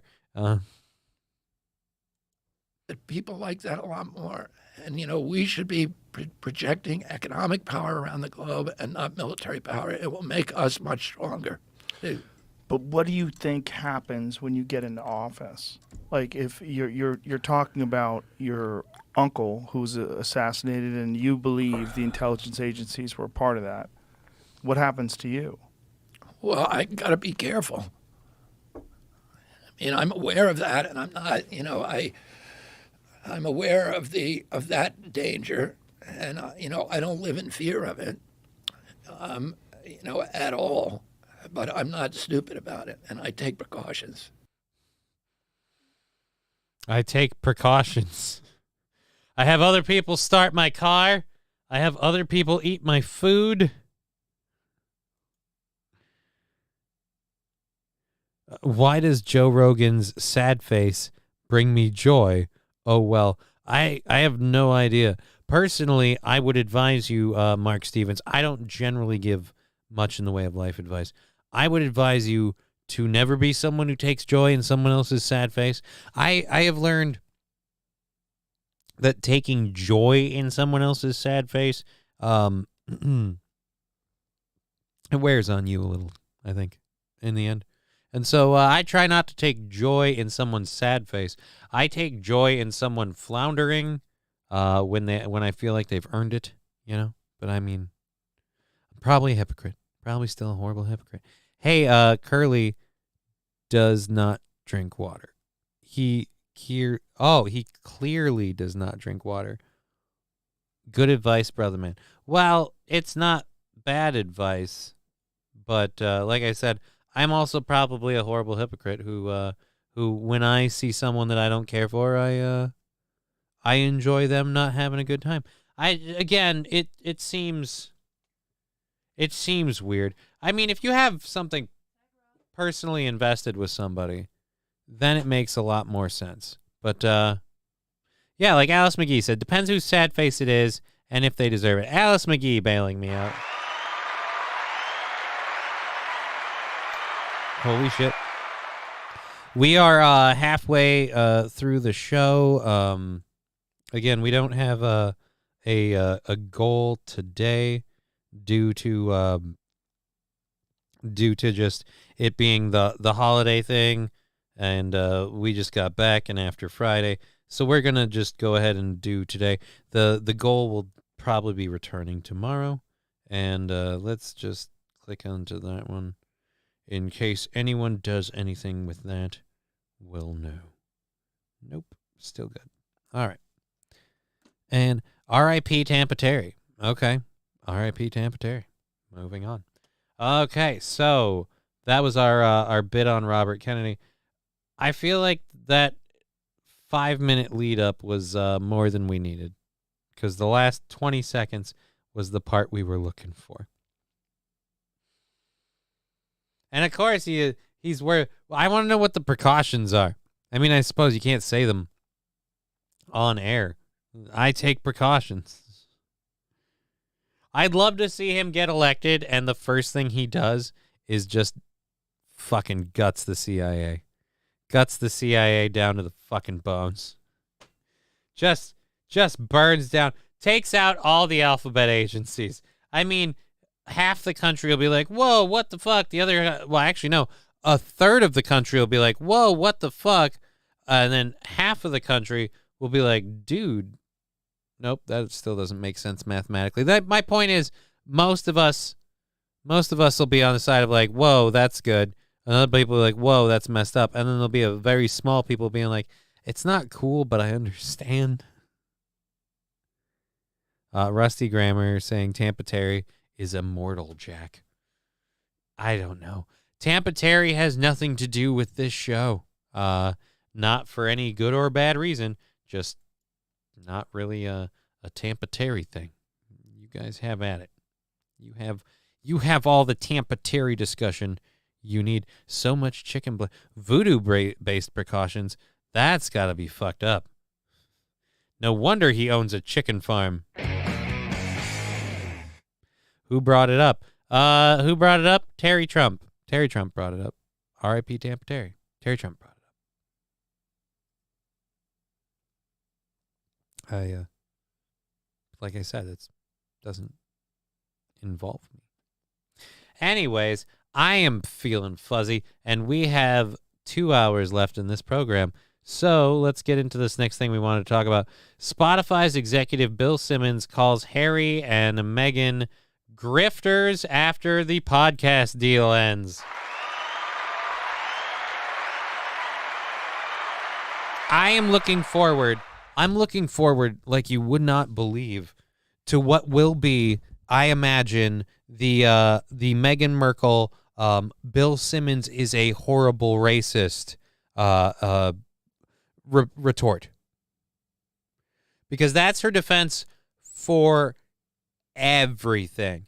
Every time something doesn't go the way she wants it to, every time she looks a little bit like a cunt, anytime anyone calls her any sort of a cunt, they get dragged through the mud by her and her supporters of, you're just racist. It's because she's a proud, strong woman of color. And it's, no, it's because she's a horrible cunt. And again, I can't wait to hear how the executive producer of Spotify, who gave you guys millions of dollars, now calling you grifters, is racist. I can't wait to hear how that twist happens. But let's get the story as it currently is. Spotify executive and popular podcaster Bill Simmons has hit out at Prince Harry and Meghan, Duchess of Sussex, labeling them Grifters, after their multi-year partnership with Spotify ended on Friday. I wish I had been involved in the Meghan and Harry leave Spotify negotiations, Simmons said on his self-titled podcast Friday. The fucking Grifters. That's the podcast we should have launched with them. I have to get drunk one night and tell the story of the Zoom I had with Harry to try and help him with a podcast idea. It's one of my best stories. Fuck them, the Grifters. Oh my God. We need to get Bill Simmons. We need to get Bill Simmons drunk.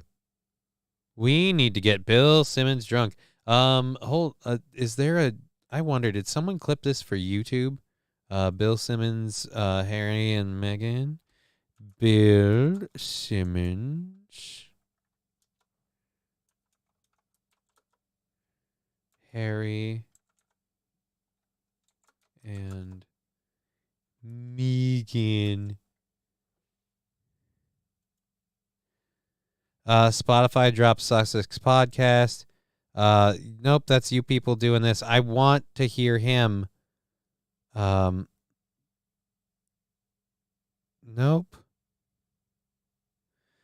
Get the fuck out. Can I have a clip of him? I want a clip of him actually calling them grifters. Like he said it on his podcast. Ripped into Prince Harry, labeling him the worst. This is 5 months ago. God damn it. Is it audio only? I'll at least take the audio. I could work with that. Alrighty. The partnership between Archwell Studio, the couple's production company, and Spotify was intended to include numerous programs, but ultimately only got one series and a holiday special were produced. Their series, Archetypes, aimed to investigate, dissect, and subvert the labels that try to hold women back. Oh, wow. Yeah, that sounds like a them show. That sounds like something that Prince Harry knows a lot about, and something that you know a lot about. No offense, Toots. You don't look like you've had it super horribly tough. You don't look like you've had it easy, but especially with how just, ugh. Archwell Studio and Spotify announced they had mutually agreed to part ways just after 2 weeks after the studio streaming company said that it had cut 200 jobs and 2% of its workforce in a strategic realignment. In other words, they're barely staying above water. CNN has reached out to both Archwell and Spotify for comment on Simon's remarks. Simon previously criticized Harry in episodes of his podcast, saying that he was so embarrassed to share Spotify with him. What does he do? Is he one of those things where it's like, what's your talent? Why are we listening to you? So you were born in a royal family and then you left? You live in fucking Montecito, and you just you sell documentaries and podcasts, and nobody cares what you have to say about anything unless you talk about the royal family and you just complain about them. Wow. I really think I need to start listening to this Bill Simmons guy. Spotify acquired Simmons' sports culture and site The Ringer with its slate of more than 30 podcasts for more than $200 million in 2020, Forbes reported at the time. Since then, he has become the head of podcast innovation and monetization at Spotify, where he also hosts multiple podcasts, including The Rewatchables. Okay, great. I don't think any of us give a shit about that. And that's the end of that. All righty. She was raised as a princess without a title. Well, Deal a Meal by Bill Simmons. Is that an actual one? Is that a real one? Or is that a thing with the two? At any rate, yeah, I do not like Meghan Markle. I have not cared for Meghan Markle for quite some time. Before she was even in the royal family stuff. The Suits thing. When she was on Suits, I was just kind of like, okay, so she's the weird, the hot girl. There we go. And let's see if we're back on here.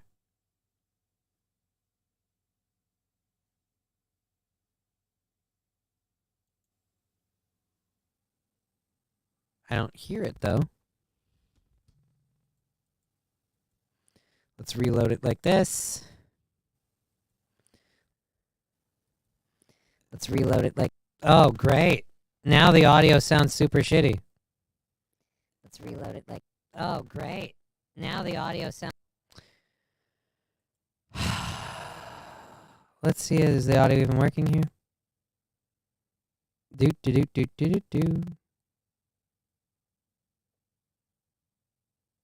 Guessing not. Fuck me. This is awesome. Let's see if it's even working on Rumble. It looks like a couple people switching over to the Rumble one. How we doing on Rumble? Fuck me. Rumble's the only one where it's at least awesome. Let's see if it's even working on Rumble. It actually sounds decent on Rumble. So hooray, we have a show on Rumble.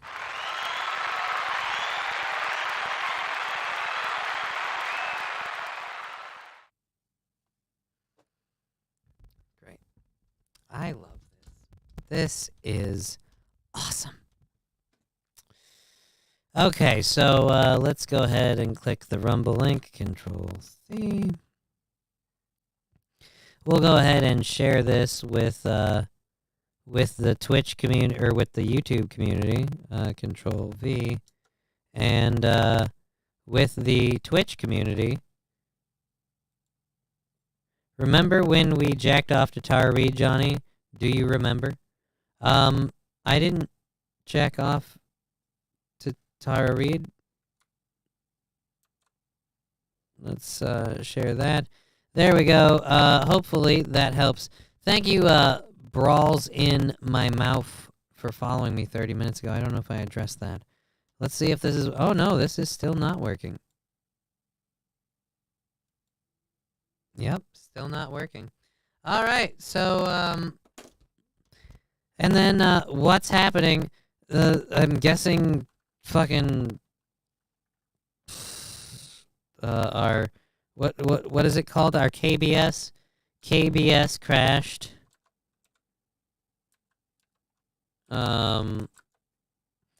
Rumble audio is best. YouTube is spotty. There we go. KBS crashed, Rumble audio is best, YouTube is spotty. There we go. Now we've got everybody addressed in the thing. I don't get channel points here. I'm sorry, man, you don't get channel points here. There's only so much we can do about all that, and I have to have another... Why is it red? It's up and down, but it's red, and it says unstable. I mean, it should have just a drop, and then... There you go. All right. Well, let's check the YouTube one. Oh, we got 2 people on YouTube. All right. Well... Oh, Jesus.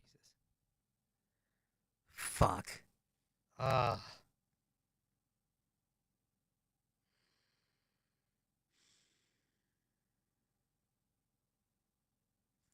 Just wanted to do a show, man. All right, we have what is it? An hour or so left in the show. Yeah, no, hour and 20 minutes would be... No, 20 minutes gets us there. So it's an hour and whatever. We have like 2 hours, whatever, in the show. We'll keep going and see if like this stuff... If I just give it a minute going, and maybe it'll fix itself. I'm sorry. Yay for Rumble, says Toastmaster. Rumble sounds good, says Rex Start Parried account. Yeah, Rumble sounds great. So Rumble at least has that going. Putting up a poll on everyone else. I'm sorry if you can't even hear my explanations. So what does it actually matter? All right, fuck it. All right, we're gonna get out of that. We're gonna drop out of that. We're going to talk about this. We got two things that I wanted to talk about. One of which being Charlie Sheen and Denise Richards' oldest daughter is apparently Sammy is clarifying what she does for a living. She's 19 and she's faced criticism after she's identified as a sex worker in a recent video posted nearly a week ago. I am not a porn star, she began in her TikTok video. We have the video, right? I want to see this lady. Again, nice, fun Instagram thing with your OnlyFans stuff. I don't. Where is so grateful for my subs? No, you're so grateful for your simps. That's what you've got on there. Again, you shared a video and you didn't. Again, you're a sex worker who doesn't actually do like nudes or anything. So what is the sex part? You don't have sex with anyone. Let's see. Her seductive outtakes come after her parents support her in launching an OnlyFans account. And her father initially didn't condone the idea. And then later the dad. Yeah, I'm sorry, Dad. You got no reason to complain. And look, you just drove Mom to do it too. So thanks. Now there's spicy pics of both of them, I guess. Alrighty. Where the fuck? So again, you're not a sex worker. That I hate to like. Hey, I'm a sex worker, right? Because people knowingly jerk it to your photo. You're a sex worker. No, you're not. You're not a sex worker. If you just take nude pictures and post them, you're still not really a sex worker. I feel like a sex worker has to have actual sex of some kind involved in the job, whether it's with women, men, one person regularly, whatever. I feel like there has to be some sort of actual, like if you're doing an OnlyFans with nudity, you're a nude model. That's not sex work. That's just a nude model. Alrighty. Anyways, I just saw something that terrified the shit out of me. So there we go. Actually, I don't know. Do we want to? This worries me.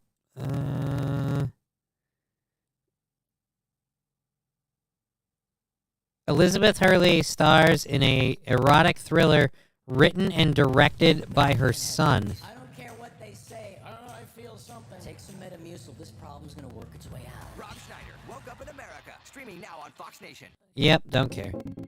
All right, nope. I wanted to see like a trailer for the movie. We're gonna look up a trailer for this movie. Elizabeth Hurley stars in an erotic thriller written and directed by her son, 21. Her son Damien wrote and directed Strictly Confidential. All right, we're looking up Strictly Confidential.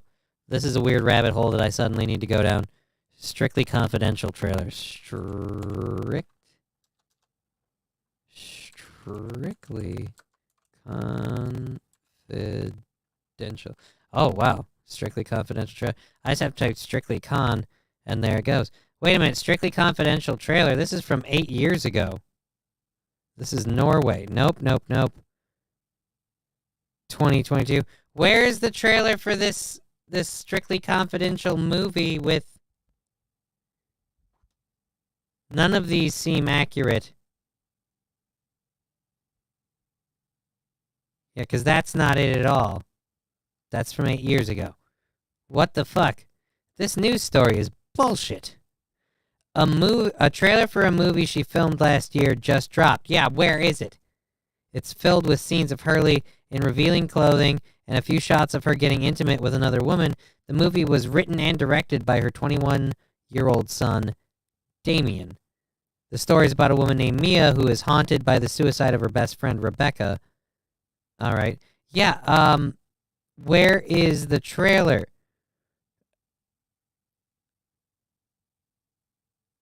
I don't give a shit about the movie. Where's the... Holy Jesus.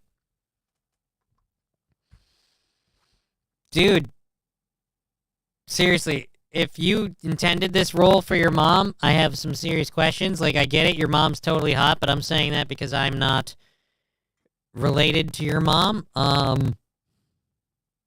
Oh, dear Lord. Oh, dear Lord. The film initially wrapped in December of 2022, but was he wrapped during it? Oh. Sandy Squatch, is everyone else's YouTube sounding like ass? Yes, it is totally my fault because my KBS took a dump, and now we have the YouTube or the Rumble. Yes, Rex Dart parody account making the point that I very much wanted to make. He wrote an erotic thriller with his mom in mind for the starring role. All right, Mom, I need you to lay back on the bed and just, spread your legs and then, okay, all right, now, Trish, what you're going to be doing, you're going to be pretending just to be jamming that clam like there's no tomorrow. Like you are a hungry person and it's a feast. You want to get in there and just eat my mom out like there's... And, Mom, you're loving it this whole time.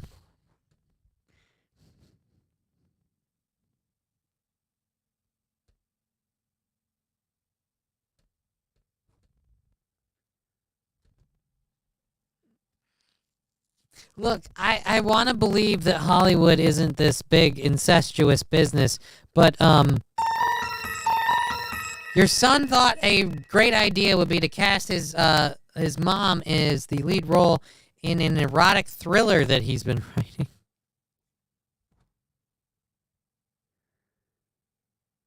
Yep, nothing creepy about this. Right there, that doesn't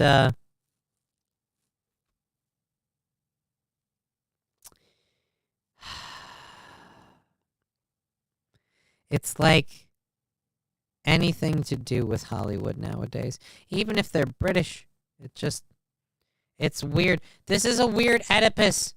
Not Oedipus Rex. What would we call this? This would be Oedipus Fucks. This is an Oedipus Fucks situation. Oedipus fucks your mom. Oh.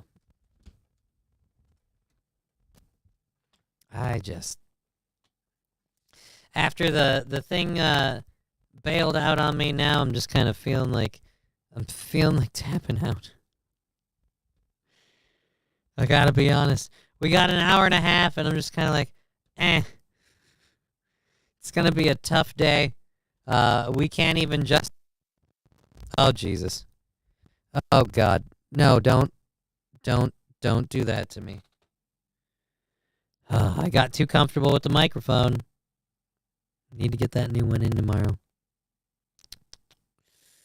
Shit. He has a minor Oedipus complex, and who could blame him? His mom is super hot.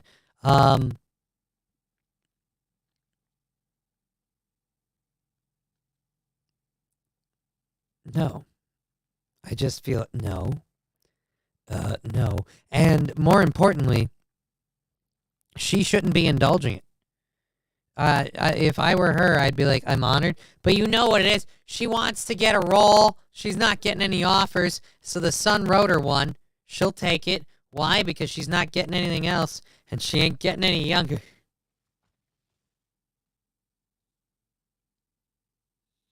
I say that, and like, I don't have a shot in hell, but I'd jump Elizabeth Hurley in a heartbeat. I mean, let's be honest. But yeah, I do not understand why you wanna... I'd feel weird.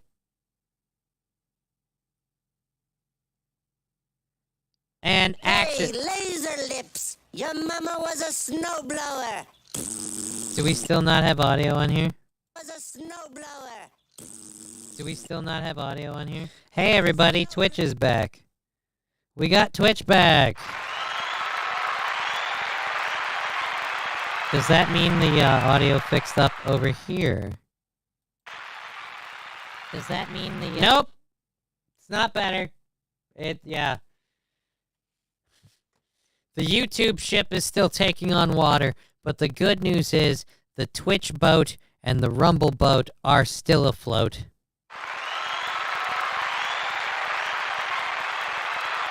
I'm going to go ahead and pull down my computer audio for just a moment. We're going to ditch out of the local story I was going to talk about here in St. Cloud because it is, again, an hour and a half left in the show. We are going to go till 5:30 today and not worry about pushing donations or anything like that.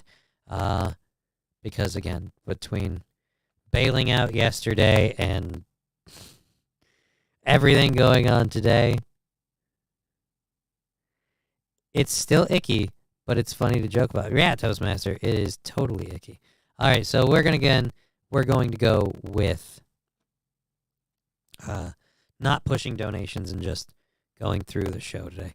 Okay, so maybe we'll make the $20 or whatever through the whole thing. I got that JFK thing. Haitian cult. I want to talk about that. The California cop. God, there are none of... this lady I definitely want to talk about, but... Yeah, shit, we'll do that. And, that, and then whatever we get through, we can do... Here, let's just load, all of the Hour 3 stuff that we want to do, and... Fuck it, actually, we'll load the ones we need to. Shit. There's not a lot of stuff we can skip, and I kind of ran out of time to not skip stuff, because I'm a dick. We're going to have to start pushing this thing. Come on, load the thing so I can pause it, because I want to... Oh, you are a cunt and a half. This new thing where you can't fucking pause the ads... Here, what if I click over there? I bet it pauses it if I click the... Yeah, it does. I see what you did there. All right, you're a cunt. Okay, so we get that one, and this one. And then I've got to do the CNN one. So we've got to put the CNN one in there, too. Damn it, another fucking thing. The children didn't die quickly enough.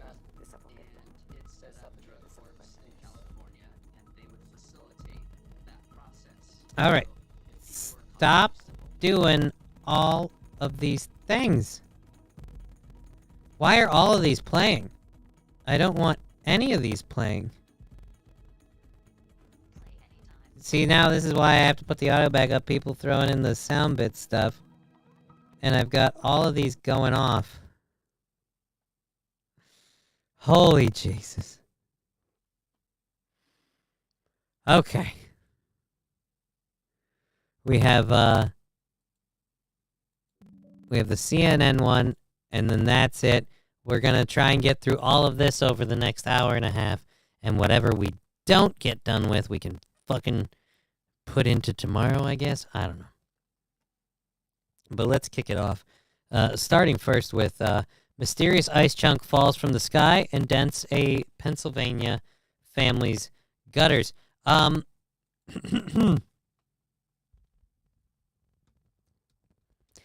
If an ice chunk fell from the sky, it means it came from a plane.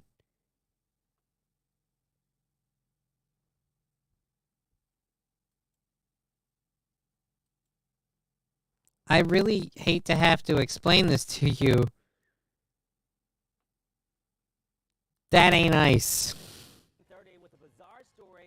Elkins Park on a sunny day with temperatures in the 80s, a huge chunk of ice smashing into a home. Just where it came from and how this even happened is the mystery tonight. The homeowner is still in shock and thankful there were no injuries. Action News reporter Brianna Gallagher now with the full story. It's not every day something falls from the sky, let alone chunks of ice on an 80-degree sunny afternoon. But that's what happened to Jesse Gonzalez in Elkins Park. At about 12:15, we heard what sounded like somebody stomping down the hallway upstairs, and then it was gone. Puzzled at what the sound could be, he went outside to investigate. And so I came downstairs, and there was chunks of ice all over the yard. And I found over here, there was ice that was buried in the ground, right? And back in there, it had gone down And I was like, okay, so that obviously came from the sky. It wasn't just his yard, though, that was damaged. His gutter is completely dented at the spot where the ice fell from the sky. The terminal velocity is 120 miles an hour. And so when I look at the ditch, it makes sense that it would have come down that fast and the damage that it caused. The bigger piece, I think, just barely missed the roof. Falling from thousands of feet at that rate of speed, he's grateful no one was hurt. We moved here from California about 6 months ago. Get away from earthquakes and fires. Get away from earthquakes and fires and liberals. No, I'm kidding. You moved to Pennsylvania. I'm sure you're still fine. Why does Johnny sound like a chipmunk? On the YouTube, Granny, that would be because we had a KBS issue. We are currently back to normal on Twitch and Rumble, and hopefully we'll be better on YouTube. I'm sorry. Again, back to this dude explaining, dude, I'm sorry, you know it's terminal velocity. You know why you have ice in your yard. You have airplane shit, okay? You have blue ice. It's quite frankly, apparently there's a leak in a system somewhere, and it's probably one you don't want that, all right? You don't want that. And in the past week, we've seen fires and ice falling from the sky. Well, he assumes the ice fell from a plane that's not confirmed. So he decided to have some fun with the mysterious ice that fell from up above. It's quite interesting, so I think we're going to make a space Slurpee. This is what's left of the space chunk. Here we go, space Slurpee. No! No, you did not drink that! You did not drink the ice that fell from the sky! No, you did not! I love the lighter. Was in the garage smoking a bowl, and all hell let loose. It seems to be raining shit on this man's yard. Yeah, and now he's drinking it. And, way to go, making it brown. Oh, no. Space chunk of ice. You gotta be kidding me. You have gotta be... How did you make sure that ice was safe to eat? I ate snow in the ground. Is that good or no, says Jesse. Rexstart, he made a poop smoothie. A poothie. Chevy, I have no words. I mean, I have no words. Angry Bird's hat, just in case he's attacked indoors. Right? Is that Angry Birds? That looks like some sort of weird cow. Not really a bird. While ice falling from planes is rare, experts say it can happen, and we may never know if that was the case here. Jesse says in the end, he's just grateful that neither his dogs or his family got hurt. It's just a gutter that needs to be fixed. Brianna Gallagher, Frack Shoes at 10 on PHL 17. I heard frack shoes. I think she said for action news at 10, but I could use some action. I'll take it at 10 or 11 or whenever. I don't give a shit. All right, fuck it. We're gonna we had the audio go squiffy on us. So we're gonna have ourselves a drink.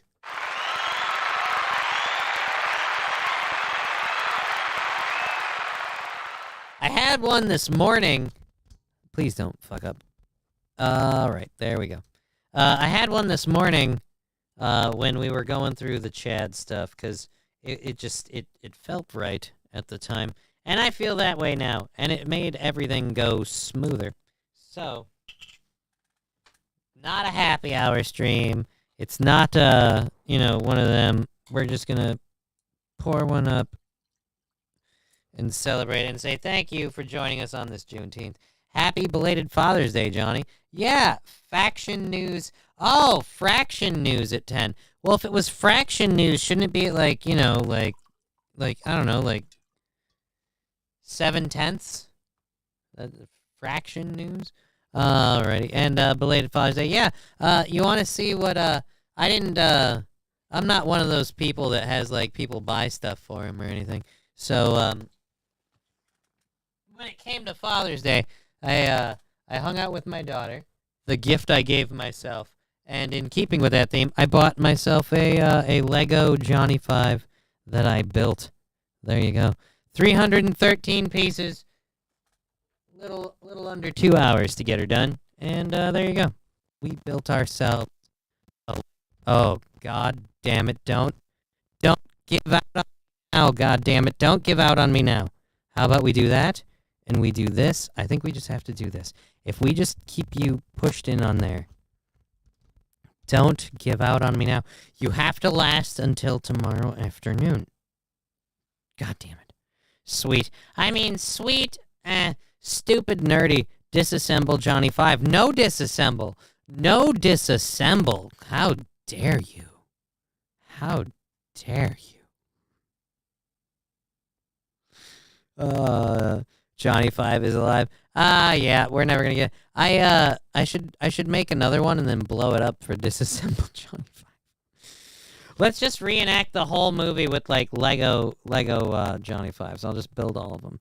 This isn't a stupid conversation at all. Moving along. Yeah, dude, you made and ate a shit smoothie. Good God, man, what's wrong with you? What's wrong with you? Ugh.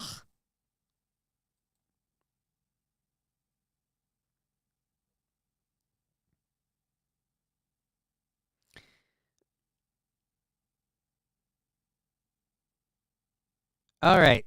I was hoping to make fun of this a lot more. Hey, laser lips! Your mama was a snowblower. Yeah, I was kind of asking for that one. I did show off my Johnny 5 Lego like a big boy. All right. So I picked this story because I saw the headline, and then when I got the link, I realized what the story entailed. Hundreds of bodies were found in a forest linked to a cult, a starvation cult. And I, like an arrogant American, assumed that CNN was talking about this because it happened in America. It did not. It happened in Kenya. To which I say, was it a starvation cult or just a cult? Because, I mean, like, dude, starving in Kenya. I feel like you can just do that. Oh. All right. Well, let's get into this sad story real quick. Part of an investigation into a religious cult that pushed its members to starve themselves in exchange for salvation. According to court documents, the cult's leader encouraged members to, quote, neglect the children to starve and die.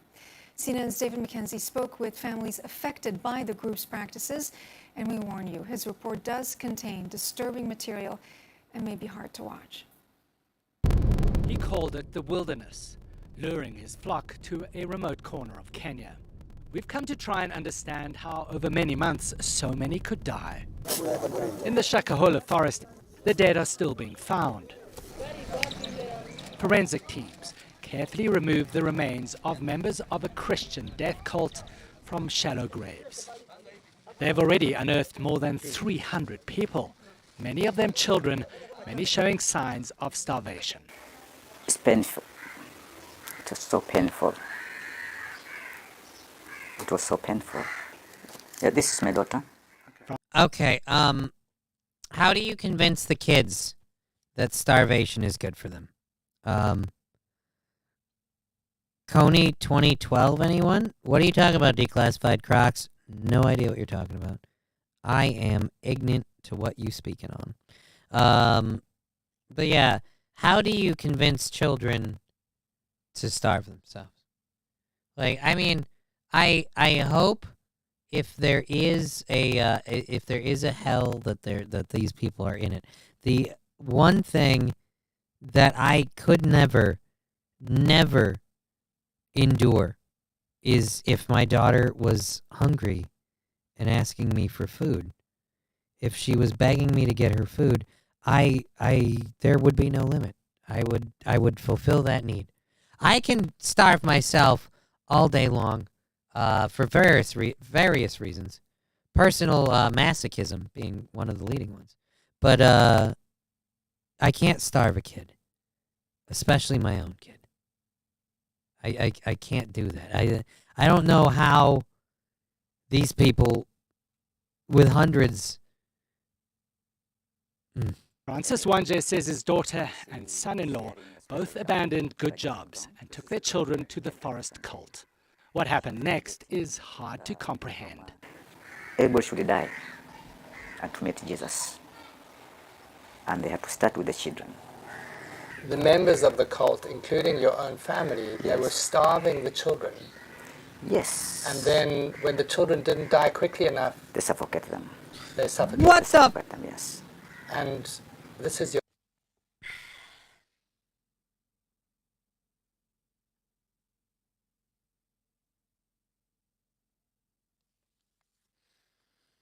I make jokes a lot of times. I might even just fucking bail on this. Jesus Christ. I make jokes a lot of times, and I call myself an avid Thanos supporter. I do believe in population reduction, but you.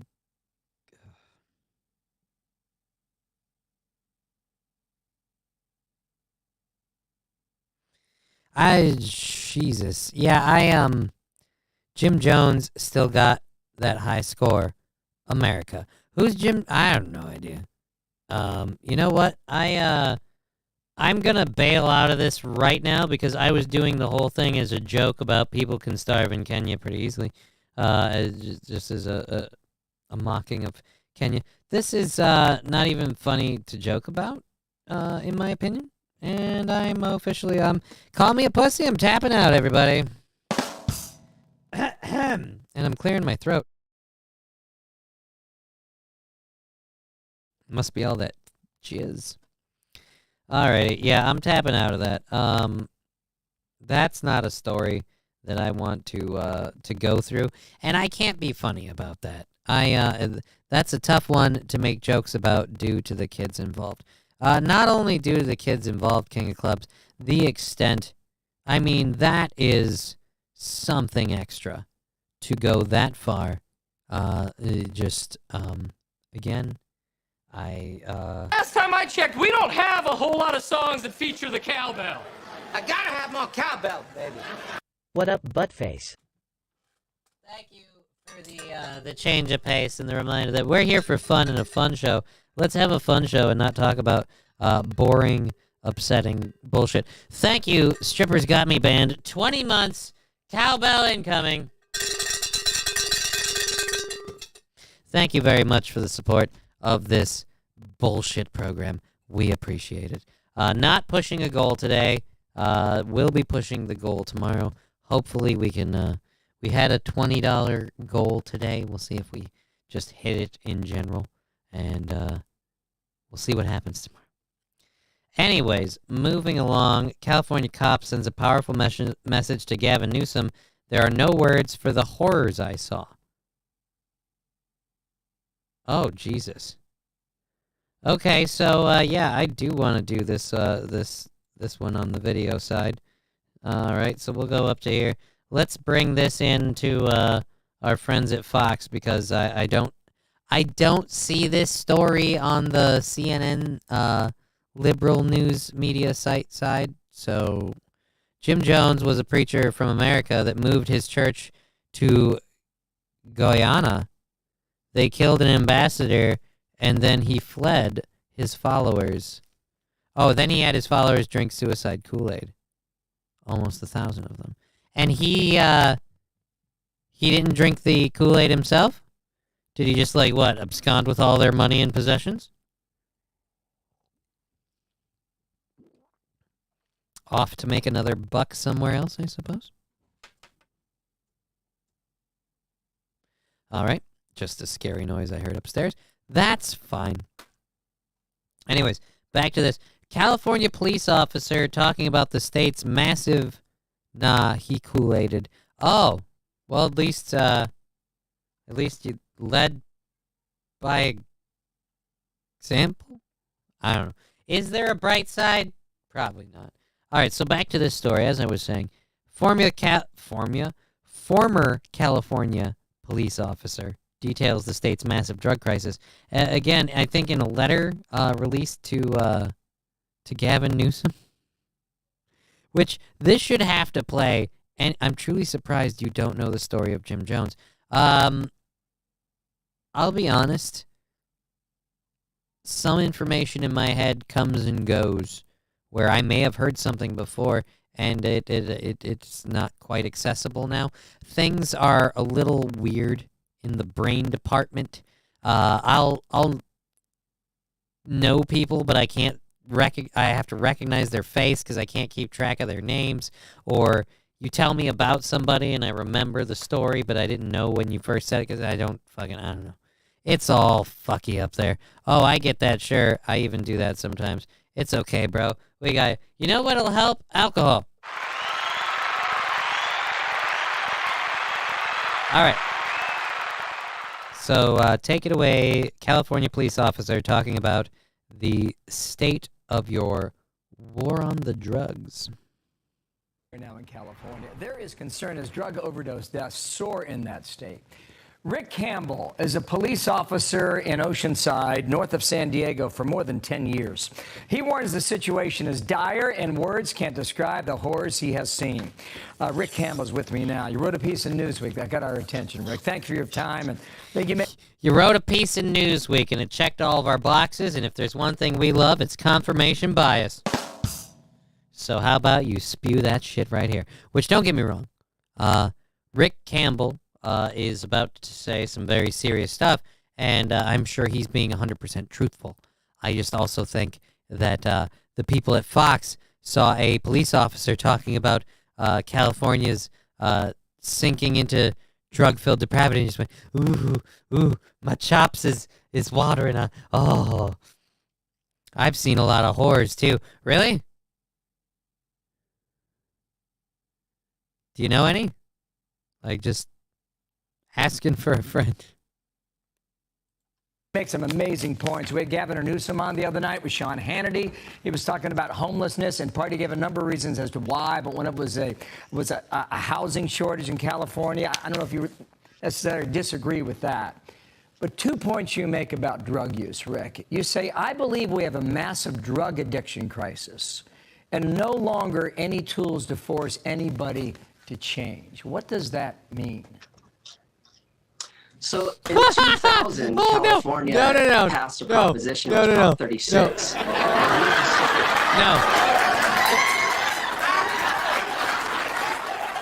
You did not open this news story with a clip of a tent attempting to escape the encampment.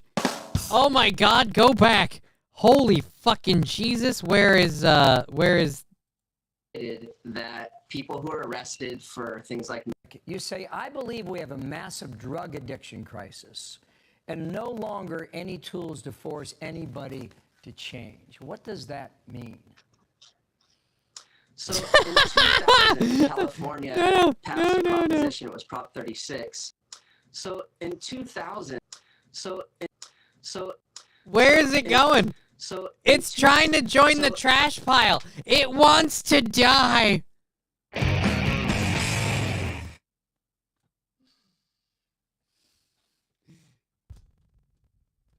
You guys have all of that B-roll. You really should have just spent more time focusing on the tent.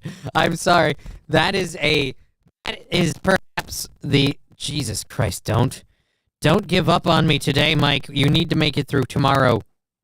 Just make it through tomorrow, and then you will become the backup. And since we haven't actually had anyone in studio, you'll get a very long and lovely break, and I'll probably still replace you for that if we actually ever do in studio. Point is, you get a break. Just fucking hang in here, man. Don't fucking... You need your legs to... Mike's got no legs. All right, anyways. So take it away. You guys, again, I'm sorry. You're forgetting exactly how poignant this moment happening on your screen is. That tent is saying everything about the encampments in Chicago. I'm part of them, and even I don't want to be here. In 2000, California passed a proposition. It was Prop 36 where we decided that people who are arrested for things like meth, heroin, and cocaine should have an opportunity to do treatment rather than go to prison. And it set up drug courts in California, and they would facilitate that process. So if people were caught simple possession for meth, heroin, or cocaine, they'd be offered the option for treatment via drug court rather than going to prison, but they had this felony charge hanging over their head. So it was kind of like, instead of all carrot begging people to stop using drugs and use treatment, there was also kind of a stick there, which was necessary to motivate them. Hey, I don't want to go to prison for 6 months is what they would usually do here. And they could take the offer of treatment. And then in 2014, we passed a proposition called Prop 47, where all those felony charges for drugs were reduced to misdemeanors. And now the police out here can simply write people a ticket. They aren't able to book them into jail when they have drugs. In San Diego County, And so what you're saying is this is working beautifully, and drug usage is at an all-time low.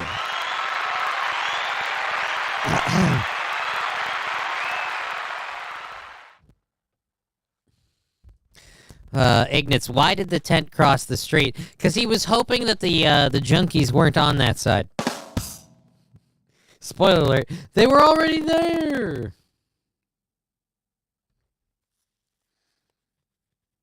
Again, the tent blowing across the street. Good God. Or if someone was moving it, that's even funnier. Been told by my officers who are still in the Oceanside Police Department, my friends rather, that the district attorney in San Diego County isn't even filing charges for things like possession of drug paraphernalia or for being high in public. So it's a huge problem.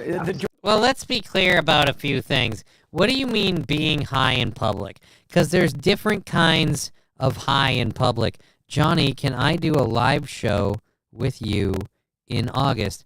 Granny loves getting banned. Maybe. We'll put a pin in that. I wouldn't be opposed to that. But we'll as we get closer to August, I don't want to make any promises with how things are going with me in my personal life about August. But I wouldn't mind. We do have 2 egg chair-like monstrosities, including Humpty and the other one. So, and that was why we got the other one. So, it's not a bad idea. Not a bad idea. All right, so I'm getting derailed, which we don't need. Holy crap, guys! I'm on time for once, and it's Juneteenth. Irony. Technically, still celebrating Juneteenth.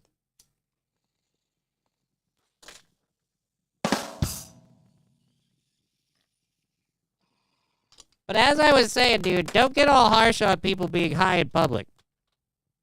Because there's like my kind of high in public where I'm like, hey guys, have you ever considered that the Kit Kat commercial still works, but if at the end of it you just say big black cock, it still totally works?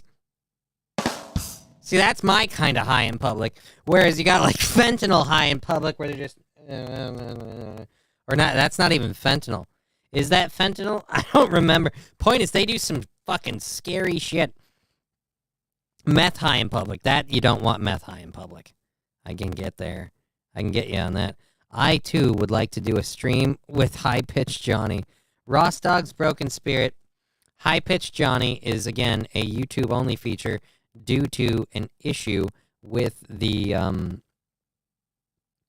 stream. If irony was a bigot... If you can swing it, we will be there for 4 days. If not, I get it. I should be able to swing that. It should be very swingable. Again, the idea would have to be that you're doing the live stream, I guess, from here. So I just have to handle a few logistical things. Like I said, as we get closer, definitely get on me with that. And get on that with me. and we'll figure it out. I'm simply not promising anything at the moment, solely because, knock on glass, I'm hoping to be so much better by August. But I don't want to. You know what? Let's not talk about depressing shit. Back to the drug crisis in California. Drug court may have looked good on paper, but you're saying in practical use and in reality, it's been a failure. That's the case you're making. Wait a minute. I never saw that show. I didn't know they rebooted Night Court. Drug Court.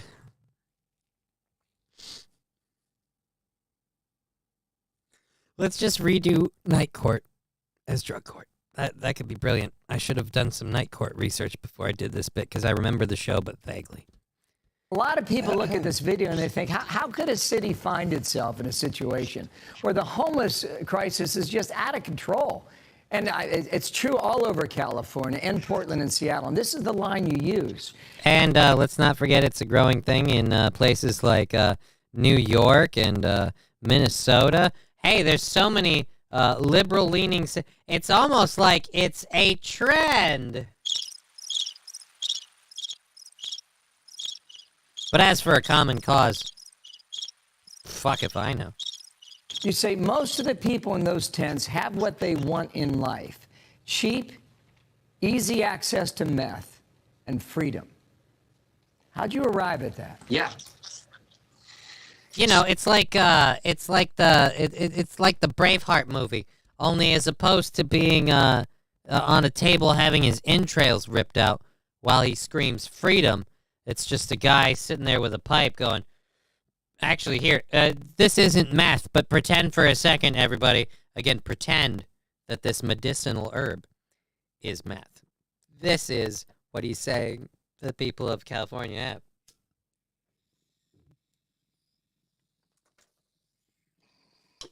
Freedom! I'm gonna take a nap. What do you want to do? Oh, wait, no, I just smoked meth. Hey, let's go fucking stab something. Yeah, come on, dude. It's fucking party time. So I was trained to recognize people who are under the influence of various types of drugs. And I spent years, over a decade, arresting people So you would say being under the influence would you and using these drugs. And then would you say you are the human equivalent of a drug sniffing dog? They just did a Night Court reboot. It sounded so terrible I never checked it out. Oh God, no, Toastmaster. Don't be right. I haven't been in drug court, but I've been in and out of food. I've been in and out of food court. It's been rough. Play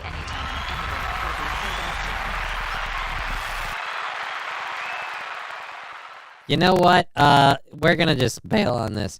The cop said there was no limit to the no words for the horrors I saw. We're gonna cover this story quickly. A suburban Chicago man is facing a firearm charge after he told officers he accidentally shot himself in the leg while dreaming that an intruder was breaking into his home, police said. The Lake Barrington man was charged about 2 months after Lake County Sheriff's deputies were called to his home on April 10th on a report about a person with a gunshot wound. Deputies who found the 62-year-old man with a gunshot wound to one of his legs applied a tourniquet to the limb because he was losing a significant amount of blood before being hospitalized. The man told investigators he had a dream that someone was breaking into his home, and during the dream, he retrieved his .357 Magnum revolver and shot at who he believed was the intruder. When he fired, he shot himself and apparently woke up from the dream, police said Tuesday in a news release.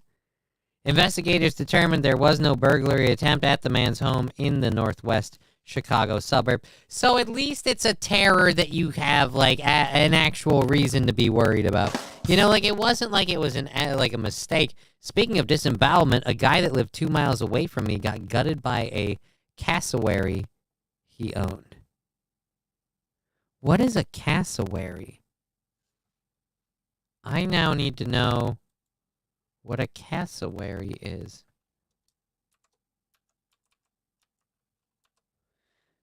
Cassowary. It's a flightless bird. Holy Jesus. Dude, this thing looks like a goddamn dinosaur. I mean, I'm sorry for your friend.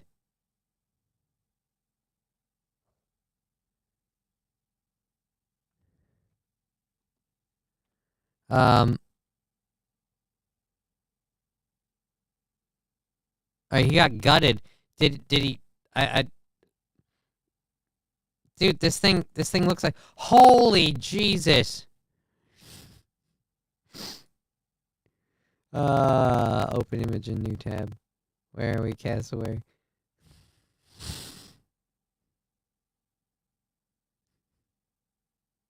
Does it get better if I enlarge it? Are you feeling good about life? How you feeling? This is a creepy bird, okay? I'm looking at this face and I want to punch it.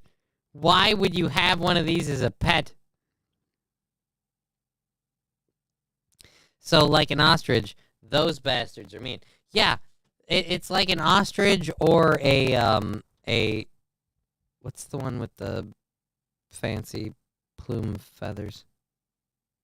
That's not an ostrich. Jesus, I can't remember birds anymore.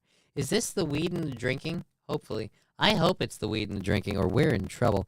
The point is, Killer Turkey, how's it going, brother? This damn job keeps getting in the way of me being here on time. Fat Conan, you're just repping Emu. Peacock. There we go, Master Meatball. Peacock. It's a killer bird. Don't go near it. What? Are you telling me this bird looks like a problem? I mean, it has a bone coming out of its head, and Last time I checked, we don't have a whole lot of songs that feature the cowbell. I gotta have more cowbell, baby. Cowbell, cowbell, cowbell. Well, you heard the guy. Thank you very much, Wilmer Autotech. 19 months. So honored that you continue to support this program. Thank you so much. And this is the stuff of Nightmare. This is Nightmare Fuel. That is the creepiest fucking bird ever. Again, sorry for your friend, but I feel like at what point are you just asking for it, you know? Like, you kept that thing around, all right? That bird is a problem. It's brightly colored so you can tell it's a threat, all right? That's the way those work, okay? And you thought I was going to ghost you. Maybe. The show is technically not over yet. You have like an hour to pull that off. Starlings are vicious buggers too. I don't even want to know about that. No predatory. Oh wait, what's Alice McGee asking? I'm losing the chat. Alice McGee asking a question, and I missed it. Well, shit. Do we not have all of these up here? Oh, Alice McGee, so like an ostrich. Yeah, no. No, they are predatory and one of the only known birds to actively hunt people. So, do they successfully hunt people? Like, do these things like gather in packs and just like go for? Oh well, allow me phase into a. No, we're goofing. Get how this works. Don't read out loud. Fat Conan is BPT. Don't read it out loud. You know he reads everything on the teleprompter. Fuck you, San Diego. Anyways. So, let's drop the Illinois man shot. Democrat slammed. Yes, we are doing this one for sure.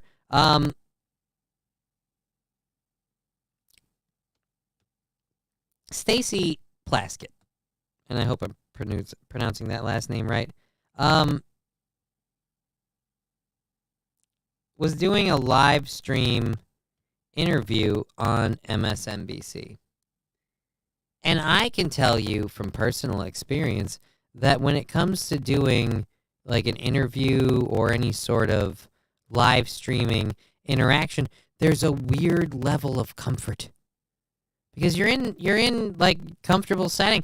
I know the place I'm sitting in implicitly. I live here, you know. I mean, yeah, the background's nicer than my actual room, but the overall mood and everything here makes sense. I'm happy to have it. It's a good way to be. But when you get super comfortable, sometimes you fire from the hip and you say shit. And I give you a perfect example of that case as soon as we get done with an ad. Welcome to Whenever. Oh, Having Trump not only have had the codes, but now having the classified information for Americans and being able to put that out and share it in his resort with anyone and everyone who comes through should be terrifying to all Americans, and he needs to be stopped. Oopsie. So I have a question, ma'am. So would you say that the current sitting president, Joe Biden, having the codes and having the information... By the way, I severely doubt that Donald Trump had nuclear codes. But by the way, like I was saying, if you think it's bad what Trump did, oh boy, Biden was so much worse. He had so much more stuff. He started collecting it sooner, and he didn't even put it in a secure thing like a safe. He kept it in like an old box in like the back of his car that his son gifted him and probably used to use to take his whoas out on rides after he got done doing blow. So again, if you want to tell me Trump is a problem or Trump is a threat, there is a bigger one, and it's currently in the White House. But yes, Trump needs to be shot. I mean, stopped. Really? Before quickly correcting herself. Yeah. Let's not pretend like that wasn't a part of the goal. Alrighty, where is it? Democrat Virgin Islands delegate Stacey Plaskett appeared to accidentally say that former Donald President... Jesus, Johnny. Former President Donald Trump needs to be shot while discussing his classified documents investigation. Plackett, who represents a non-voting U.S. territory.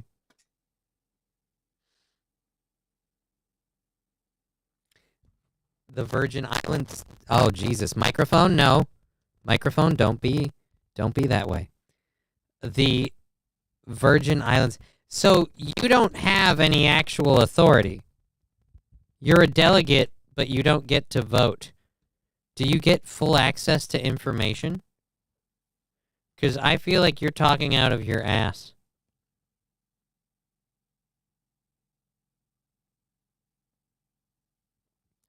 The video immediately began circulating on social media, with several Twitter users taking to comment seriously and calling for her removal from office. Imagine the outrage if a Republican said this about a Democrat, conservative communicator Steve Guest tweeted. Oh, fucking A. Fucking flip that around. Imagine if a white politician said that about Barack Obama or any politician of color. Don't even pick left or right. Just stick to the big one that the internet and the media loves to stoke, which is them race lines. So imagine if someone said that they need to be shot, I mean stopped, and they were talking about a person of color, or even say talking about one little miss, what was her name again? I actually literally forgot. I apologize. What was your name? Stacey Plaskett. Imagine if someone said that Stacey Plaskett is a non-voting sitting delegate that, quite frankly, needs to be shot. I mean, stopped. People are like, oh my God, did you hear? He's advocating for a black person to be murdered. Like, that's where it would go immediately. So the fact that that she did it, and it's, tongue-in-cheek, Freudian slip. One,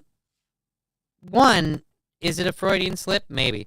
I could see accidentally saying that, but I also could see someone who believes that Donald Trump is this giant boogeyman believing that. Because again, I apologize, but when you tell me how big of a threat and a problem Donald Trump is, that's the noise I make. Thank you for the 100 bits. Again, we appreciate the support. We're not doing anything.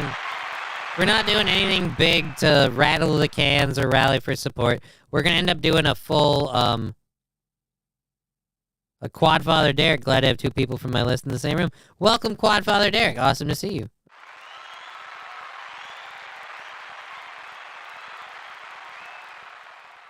Colored politicians be the best ones. I mean, hell, if you don't believe that, you ain't black.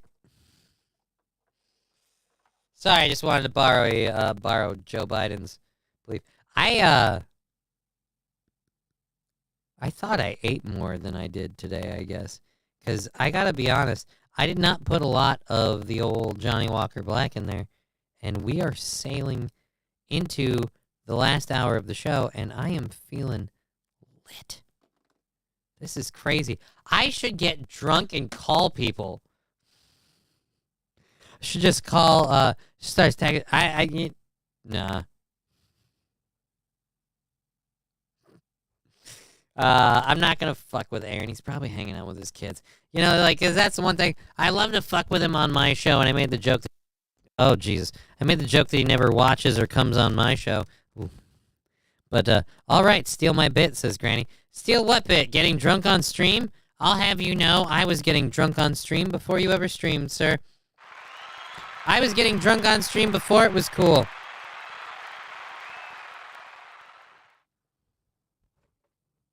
Here, I'll up the ante. Let's see, we've got just a little bit, just a sliver of the old Johnny Walker Black, and I have a Mio Energy in hands reach. We'll throw a shot of that in there and see what that does. Could be worse. Tastes more like cough syrup now, honestly. Yep, this is taking me back to them Robitussin days. That is, for those of you who don't understand, that is some cheap poor people high. Is like when you have nothing to do and your parents leave you alone in the country with no one watching you. So you're like, you know what? Fuck it. Let's just drink all the Robitussin. Just got here. I was at a funeral. Johnny, you sound funny, or is it just me? The Fallen, the YouTube, it's a little fucked up today. I'm a little fucked up from the booze, but the YouTube is fucked up because of a thing, and you can hear better on Rumble or on Twitch. But, yeah. Sorry. Just can't go one day without fucking it up, you know? Never gonna live up to the likes of my mentor, Chad. All right. Okay, so Democrats slammed after saying Trump needs to be shot. Can't imagine why. Alrighty. Beyond Wonderland Music Festival. Yeah, we can get into that. All right, you're supposed to be taking stem cell shots, not whiskey shots. Quadfather Derek, your lips to God's ears. But if I can hold on, we have a sound drop for it. If I can derail my show for a minute.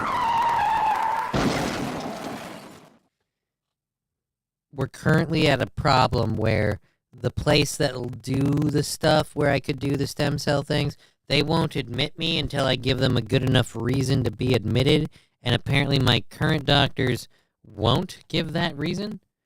From what I understand, it's not anything severe, just explaining the condition. So I got a couple options open to me, and we got some avenues and some proverbial bushes with which to beat. But, yeah, right now, bit of a snag. It's a little bit of the reason why I've been depressed and dealing with some emotional shit over the weekend, along with some personal life stuff, which I thought would take an interesting turn, and oh boy, did it not. I love it when I'm like, hey, we'll throw this wrench into the works, see if it sets anything ablaze, and deal with the changes. And then when you do it, like, oh, so this shit situation just isn't fixable. Okay. Awesome.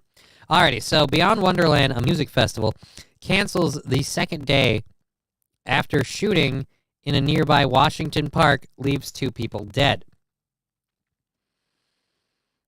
This is why we can't have anything nice, guys. This is why we can't. It wasn't even at the music festival. That's the worst part. At least you don't live in Canada. They would already be offering you the maid. Dude, I'm starting to wonder if offer is a flexible term. Like, I wonder, would someone like me be offered the maid, or would they put me in a room and just give me the maid and tell everyone else, like, no, he wanted it. Yeah, he totally asked us to do it. Fallen the Great saying, I can take a bat to your knees if you need me to. I don't know how that would help, but if we get to that point, you're my guy.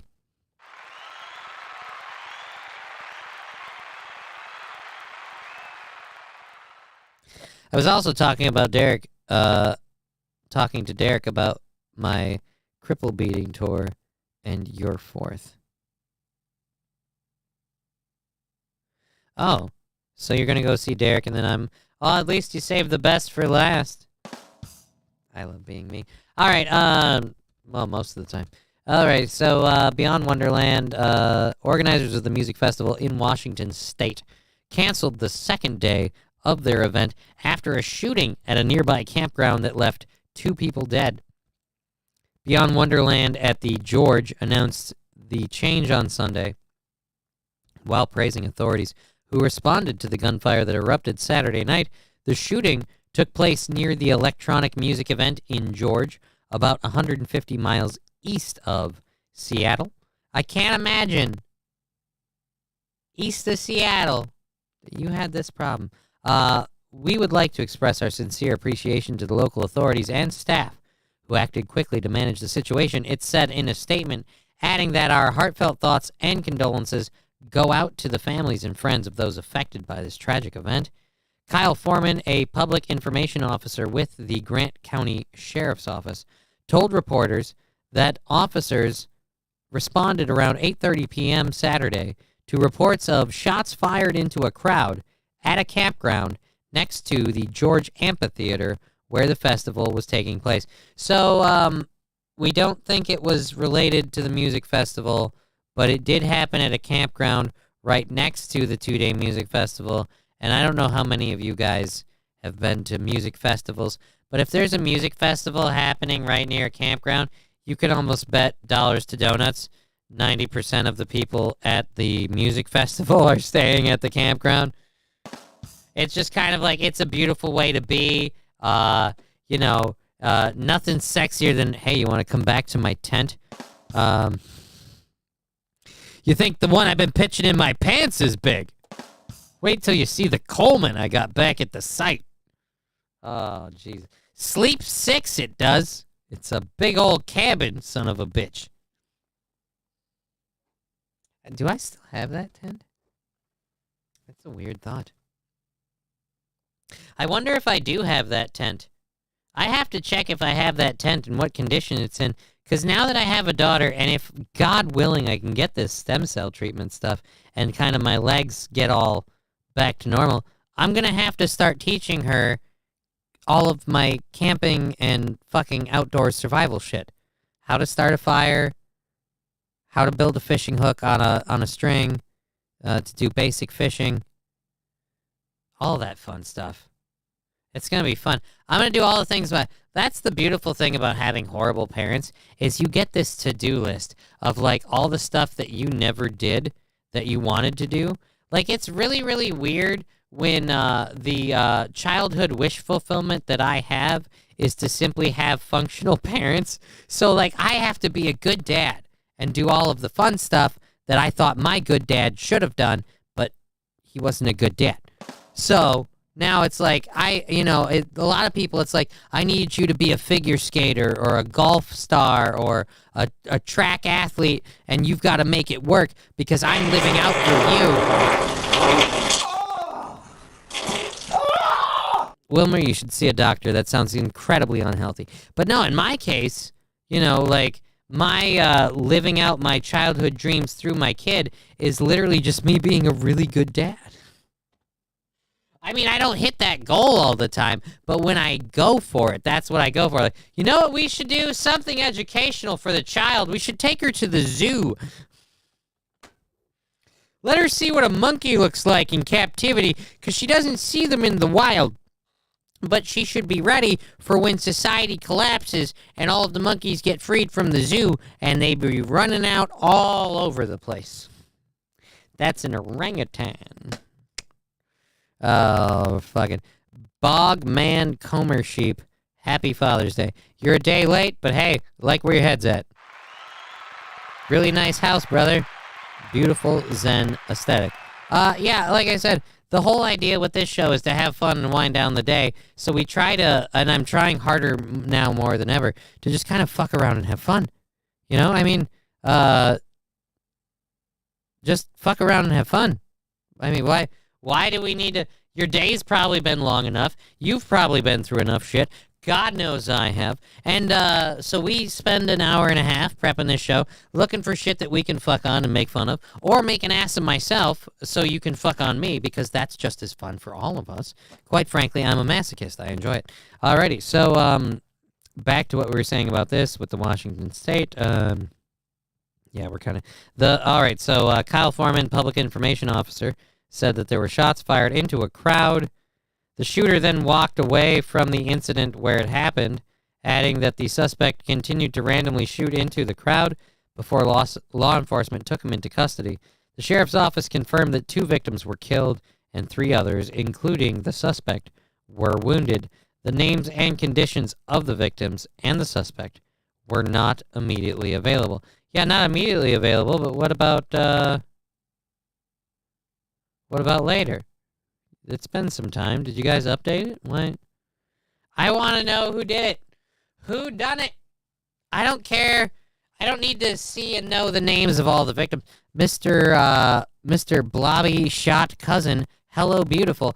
Beautiful is a stretch, but I am pretty decent, and I got the green eyes, which certainly doesn't hurt. And if we can get the goddamn stem cell treatment, I am going to hit leg day so fucking hard it'll make your head spin. I used to have amazing calves, and I'm going to get them back. If I get the legs back, I'm getting the calves back. It is a fucking plan. I know exactly how to do it, from a gay-ass walk that I'll have to do for a couple months to just a regular daily goaltender exercise. I'm going to get it.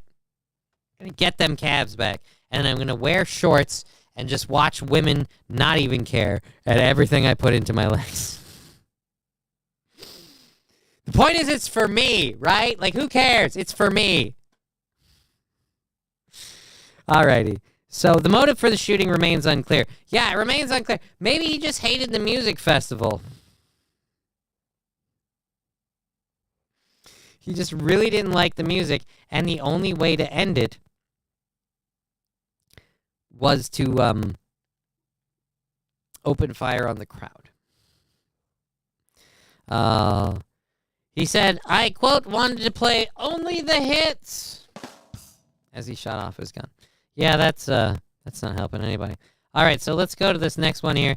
We have a Utah police officer rescuing a girl from a submerged vehicle. This video might seem a little intense, and before I play it, I would like to stress that the girl in this video was rescued, and the police officer in this video, I believe, suffered no ill issues. So everyone makes it out okay. That being said, let's get into this weird shit fucking ad. Photoshop ad. Huh. Adobe. Here we go. Boom.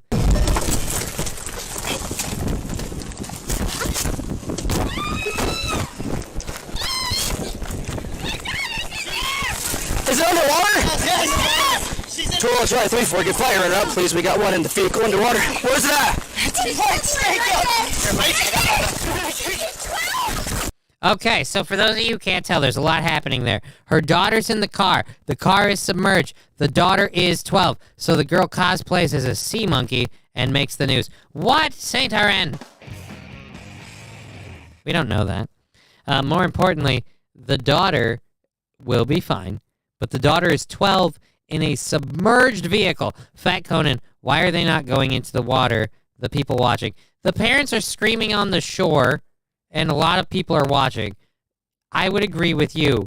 One of those parents is going into the water. Look, right now, if I went into the water to rescue my daughter, I'd probably be more of a hindrance than a help at this particular moment. But stem cell treatment, fucking granted. If my legs came back, yeah, there would not be a me flagging down the cops to be like, hey, my daughter's in the car. I would be popping down to get my daughter. I would be curious about one thing, which I don't know if we'll get to in this story. How was your daughter in the car and the car's in the water, but you were never in the car with your daughter? There's a tongue twister. Play. All right, so there's people putting together ropes and belts. We got one in the water. She's going in. Okay. All right, never mind.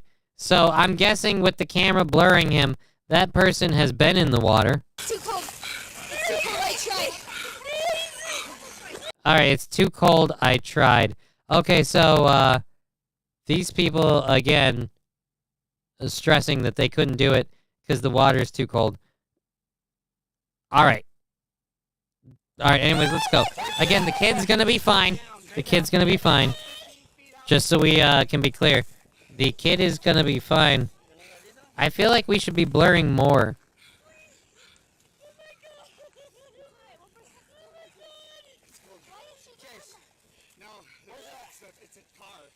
Oh, wow. That's a dude. Okay. Dad bod alert. I'm trying to have fun with this here. Look, the kid's fine. Have you ever been in cold water, says Fanatical Bucks fan. Fanatical Bucks fan, I have, and I understand exactly what they're saying. I am not bagging on anyone for the water being too cold. The dude is insulated enough. Yeah, I will be honest. Let's be clear. Dad's got enough blubber to maybe handle. Look, you can breathe. All your muscles lock up. I couldn't even swim. Depending on the water and the shock. Look, we took our swim classes in the Navy in freezing water. There's a certain level of adrenaline that can get you through that situation. And personally, just, again, how I feel about my daughter, yeah, I would find a way. My daughter has to make it out of the car, is my only concern. If it costs it me, then so be it. But can't breathe typo. I get you. Body shaming? Really? Hashtag be better. I'm not body shaming. I'm saying it in his defense. I'm not insulting this guy. I'm saying whether he knew it or not, he was prepared for this situation. He had Mother Nature's insulation so he could save that child. All right? He didn't realize that this is what he was grooming his dad bod for, but it was packing on the blubber to be able to survive the frigid waters to preserve his young.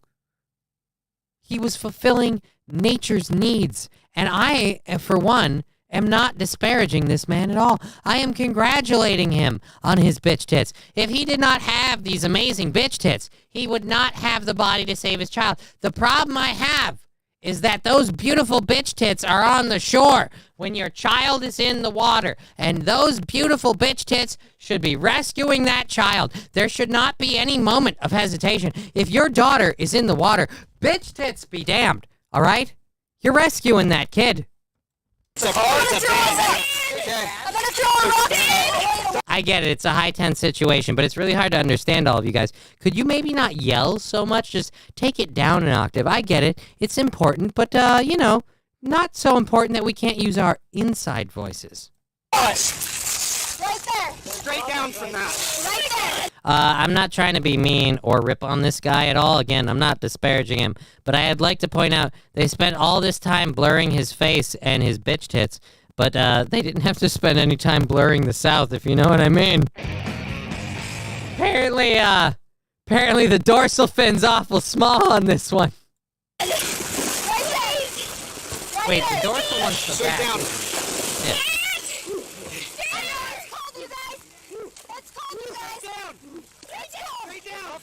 Okay, wait a minute. You're standing in the water. Your legs are in the water. It's too cold for you to go in to rescue your daughter, but it's not too cold for you to stand in like a schlub?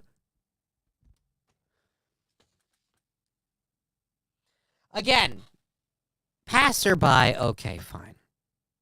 Police officers have to take safety into account. I get that. If it's your daughter, there are no goddamn rules. Why are you not in the water? Why? My crippled ass could float better than this. Jesus, man.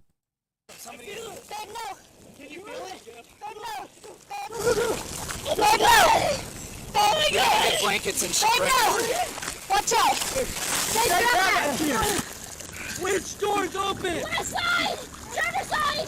Driver front? No! The back! Wait a minute. The left side, the driver's side. And I think they just said, no, it's a van. I have a lot of questions about, now that, because I know for a fact the girl is rescued from the submerged vehicle. Shrinkage, says Fat Conan. Free the kid, Willie. How much adrenaline do you feel standing there filming on your phone? Fanatical Bucks fan, I don't know who... This guy, Fat Conan, this guy is a whale. They swim in the cold all the time. Jesus. Good God. On the plus side of being in cold water, no alligators, and that is top of mind when going into a pond. Well, this is in Utah, so, you know, not a whole lot of alligators in Utah. Do you guys have... Hold on, I can't go any further. This one's going to come back, Ben. Do you have an EMT kit in your trunk car? No! In the back of my car, the first one! There's a breathing kit! Go, go, go! Shit. God damn it. The mic's being a problem. Alright. So the mic, or the camera doesn't ever go off of this scene. They ended up rescuing the kid. Let's get you the written word of the story. Hold on, I need to burp.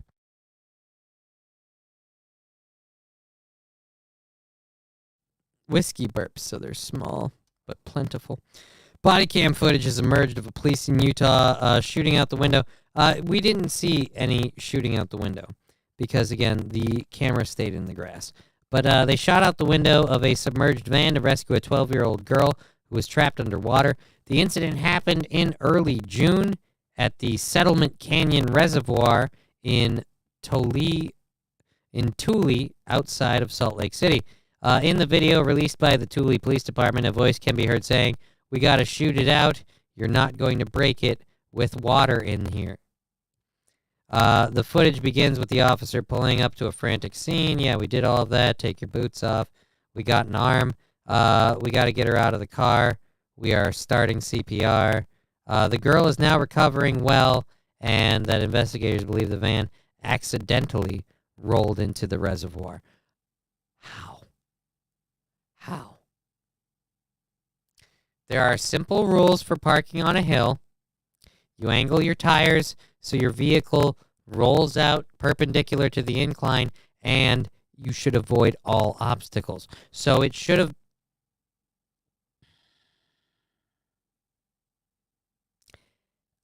accidentally rolled into the reservoir. Or in other words, stupid people don't understand how to properly make sure they don't put their vehicle in that kind of situation. Or if you do, don't leave the kid in there. Jesus Christ. All right, so the kid, but like I said, the kid managed to survive. Thank God the kid's okay. The important thing in all this, the kid's okay. And all praise be to those police officers. That's got to be a scary, scary shit situation. You got a kid in a car. The car's underwater. You got to shoot it out? How the fuck do you do that and not be worried about hitting the kid? Depends on which kid is in there. If I'm going in, says Ignis. Right. Is it the... Wait a minute. Is Is it the favorite one? Is it Johnny Jr.? Well, then fuck it. See, that's why I only had one kid. So now I never have to worry about which kid do you save. You save the kid. There's literally only one. You can't fuck it up. You know which child you're going to save. It's the only one you have.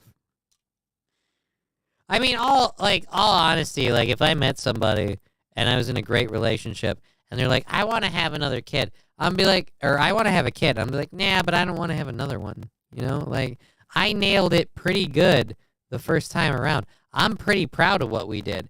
And by we, I mean me. And I don't want to have to fucking double up on that. How deep was the car?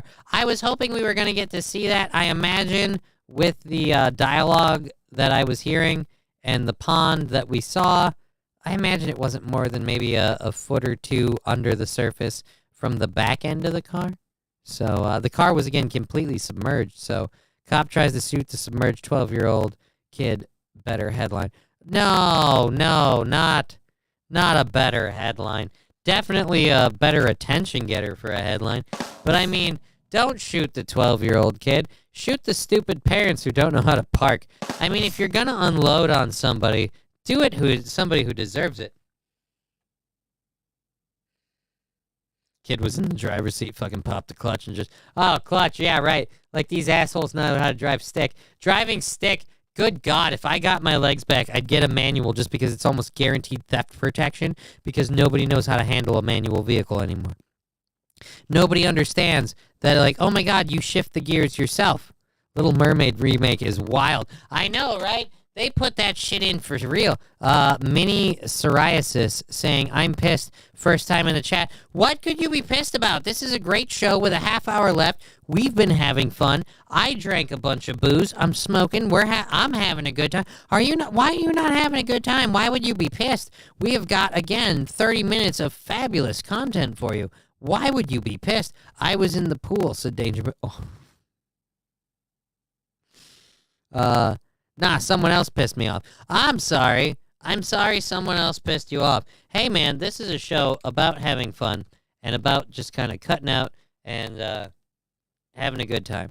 And I've got a very hilarious thing to talk about in a minute. But before I get to that, kind of in keeping with the... What doesn't? I gotta have more cowbell. Thank you so much for following. We appreciate that. It's a small channel. We appreciate anyone and everyone who helps support the channel, even if it's just following and telling your friends. We're here every Monday through Friday, 2 to 5:30 p.m. Central Standard Time, here to give you a good, entertaining show, mildly informative, vaguely on current events and topics, and, again, everything open for comedic opportunity. So, this video is, again, one that I want to remind you before we play it. Significantly shorter than the last one, but also everyone in it appeared fine. This one is a video that shows a sheriff's deputy attempting to save a man from being sucked into a drain pipe. I don't want to spoil the surprise on how that goes.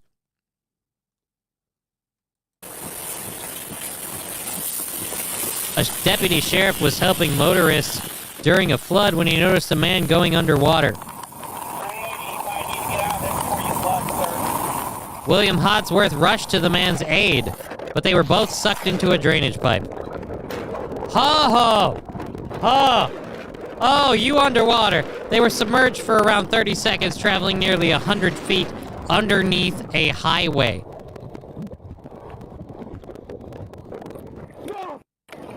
They finally emerged on the other side. Oh my God! Oh, thank you, Jesus! Oh, Jesus! You are gonna plow the shit out of your wife when you get home. I mean, good God. 30 seconds underwater. Fanatical Bucks fan, fuck that. Yeah, dude, think about it. 30 seconds underwater, right? It sounds very, very doable. I bet a lot of us, if you held the timer for 30 seconds, you could do it, right? Because you know it's going to be over. But the last, 2 or 3 seconds, you're watching, you're waiting. You can't wait to breathe. And in this particular situation, you don't know that those 30 seconds are the last 30 seconds.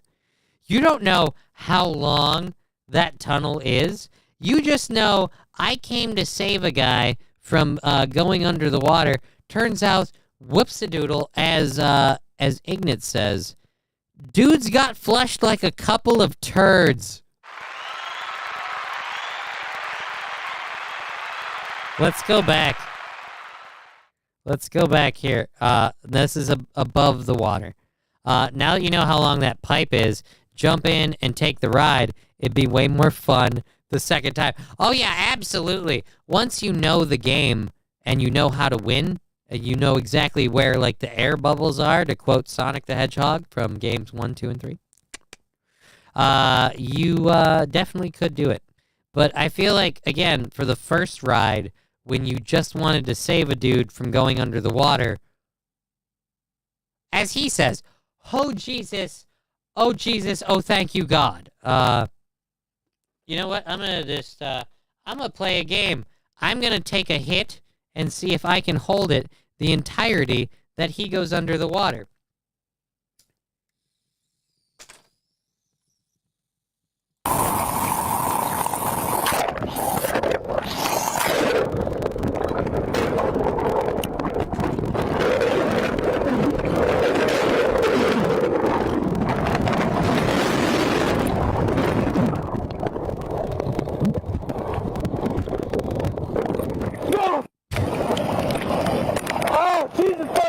All right, that was a lot easier than I thought it would be, but I also am a seasoned professional.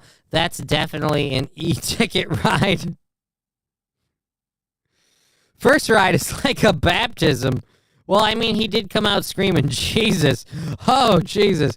I mean, you know what? This is what should happen.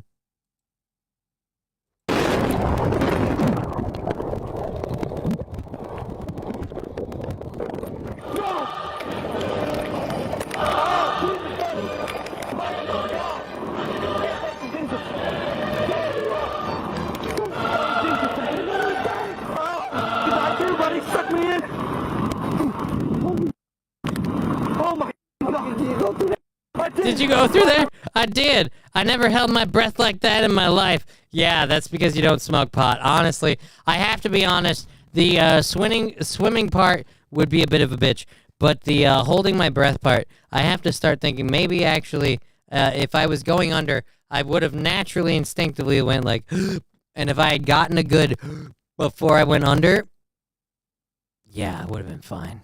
Once I got out of the pipe and I knew I could rise up to the surface of the water, yeah, we'd be good. We'd be good.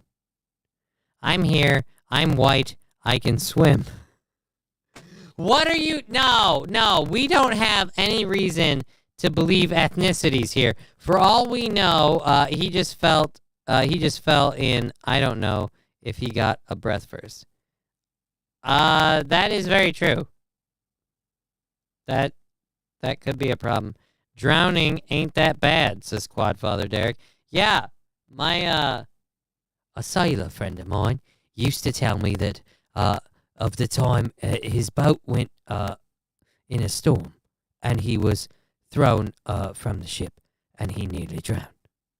And he said to me that drowning felt like going home. Do you remember when I told you of my sailor friend and drowning? And you said he said it felt like going home. I'm afraid I lied. He said it was agony. Go ahead, quote that movie. Tell me what movie that's from. Never held my breath like that in my life. I mean it. All right, yeah, they do sound like two white guys. I'm going to be honest. I'm not trying to be racist or nothing, but those definitely sound like two white guys. Beyonce made this fan's dream come true after seeing their sign at a concert. Oh, no. You know, I see a title like that, and I think this will be an awesome story about something fun, like, you know, Beyonce blowing a dude. But instead, it's probably going to be something gay. It's probably that story I saw a headline for earlier about a person's gender reveal being at a Beyonce concert. Like, really? Do you have to make your kid's birth any more about you? You've got to get it done at a Beyonce concert. Because, your kid's totally going to love Beyonce. And it'll have nothing to do with the fact that your kid's mom is obsessed with Beyonce. I mean, if your kid's dad was obsessed with Beyonce, I wouldn't forgive it, but I'd understand. That badunk-a-dunk trunk got a lot going on, if you know what I mean. I don't mean to be wrong. I'd sink my fucking golf clubs in there, but I'm pretty sure it's off the market. Has been for quite a while. Pretty sure Jay-Z saw to that. And her sister. Anyways, my point being that, again, don't make your kid's life about you. Fucking gender reveal shit. Queen of the Illuminati. Wait, what? Don't make me like her anymore. Are you telling me she's a deeply manipulative bitch that's like part of a secret society? Shit. I was just hot for her because she had a sweet like upper and lower like section, and I got a thing for those ladies of color. What can I say? My 9-year son here is here, and he has something to say. Oh. Well, god damn it, Luke Duke. No, not really. I'm joking. I'm disappointed now. I wanted to hear the words of wisdom from the mouths of babes. I wanted to know what the 9-year-old had for us, and now we've got nothing. Fuck. Well, let's take it to this.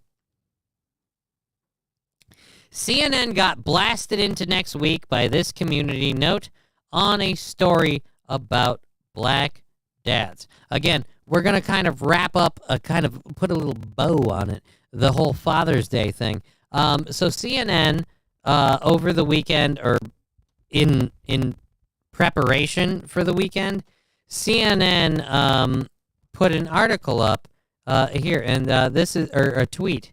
And the tweet was, "Black fathers are often portrayed as absent or distant, but that isn't what most people experience. According to both data and black dads themselves, such biased portrayals are often based on who's telling the story." And so this is a link to a CNN story. And before we cut into the CNN story, I would like to add the most beautiful part of this whole exchange. CNN did this to get that thing out on Twitter. They did it for the likes. They did it for the clicks. Heard 50 Cent had something to say about Tier Father's 100 Day. Brought to you by Newports.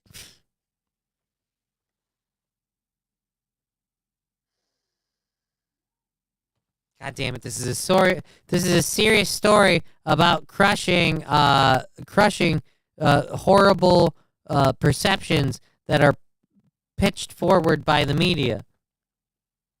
So again, CNN put this up on Twitter, and as you may or may not know, readers are able to add context, and so by using a datacenter.aecf.org site, they were able to add context of CNN saying that, again, black fathers are often portrayed as absent or distant, but that isn't what most people experience, according to both data and black dads. And so they're about to tell us about black dads.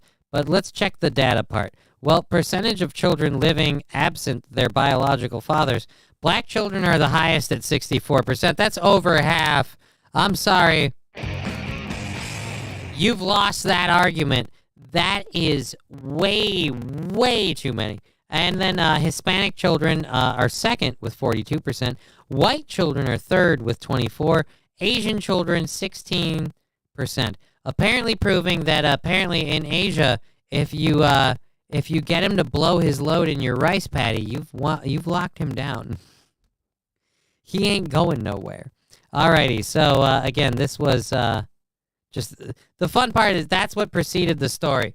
So now the story will go on to say things like black fathers are often. Oh wait, we already read that part. So now the story, if you clicked into it and things and followed it, black dads are more likely to play, dress, and share a meal with their child. Data shows. Okay, but the data we just talked about shows how. All right. Now, fucking damn it, microphone. Again, 70% of black fathers who live with their children were most likely to have bathed, dressed, and changed or helped their child with the toilet every day, compared to their white 60% or Hispanic 45% counterparts, according to the U.S. Centers for Disease Control and Prevention. That is a great, heartwarming fact. But if you didn't notice, there was a fun phrase there. Black fathers who live with their children. Because again, if we talk about the percentage of fathers who are part of their children's lives, those guys, they're reigning in really hot and heavy at 36%. So 70% of the 36%. I really want to do that bit, but I don't think I can. And what do we got going on? The next Superman is supposed to be black. He's supposed to be known as the Man of Steel. Oh, boo. It would make sense that the next Superman is black. He was abandoned by his father. Oh, my God. You know, those are funny and also work with the... This is hilarious. Sorry, I'm trying to get banned. I don't want to be, though. I mean, really, that's not ban-worthy. I'm taking these all as jokes because I'm laughing at them. Black fathers have children they acknowledge. Dude, there's plenty of black fathers that acknowledge their children. I mean, only 34% of them, apparently. But and that's not me saying that. That's the statistics. But overall, I think that 34%, apparently, of that 34%, 70% really goes above and beyond to be the dad, you know, to be the guy. Ryan the Garbage Man saying, "Hi, Johnny. Hey, Ryan the Garbage Man. Welcome to the show. It's ending soon. You picked a hell of a time. Diversity toilet training. Well, if anyone's going to train your kid how to shit, it ought to be dad. Dads understand the pleasure of a good shit." So again, they continued to push this narrative, fighting the stereotype that is entirely based off of just racist beliefs. Not at all somehow built off of any factual evidence and maybe propagated for racist enjoyment. Definitely something that was entirely fabricated by people who just hate the blacks. And thank God CNN's here to set us straight by letting us know 70% of black fathers who live with their children were most likely to have bathed, dressed. They were most likely to be in the lives. Of the, 30% of black fathers who live with the children, they could give two shits, right? But still better than the 70% of fathers in that community that just, or not 70%. Screw you, Johnny, and your inability to do math. What was it, 64%? 64. Yeah, you were off so much. All right. Given the history of racism in the United States, some black fathers may face disproportionate incarceration rates or even have difficulty in obtaining jobs to provide for their families. Right, and let's not discuss at all why that is. I'm sure that's not relevant. Although black men and boys ages 15 to 34 make up just 2% of the nation's population, they are among 37% of the gun homicides in 2019. 37% of the gun homicides in 2019. Thank you, Wilmer, for the 100 bits in the taco night. Again, do we want to talk about why there's so many gun homicides in communities of color? I feel like for such a small, you know what, and god damn it, support or no, whatever. We're having fun today. We're doing another drink. I really liked mixing the Mio in here. I'm going to be honest, call me a whore, but the Mio was fun. And it's got energy in it, which is nice and uplifting, because that'll be great, because after this gets done, I'm sure in an hour or two, after she gets done with dinner, I'll be asked to hang out with the little one, and I will be in a great mood for sitting and watching YouTube on the TV, because that's what she loves to do, and that's what we'll do. I feel strange Why? drawn to its presence.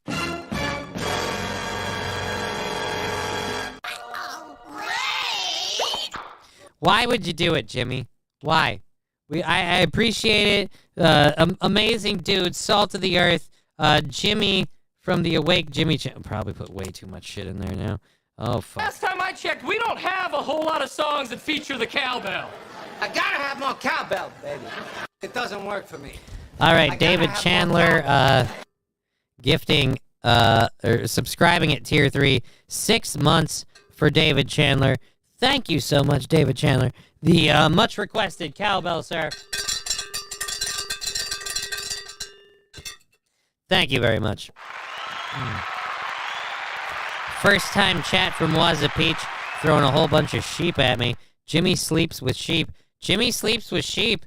I hope that wasn't how he had he didn't conceive with a sheep. I heard he's a dad. And if he had a sheep kid, that would be bad. Cheer 1000. Thank you, Scruffy D, for the 1,000 bits.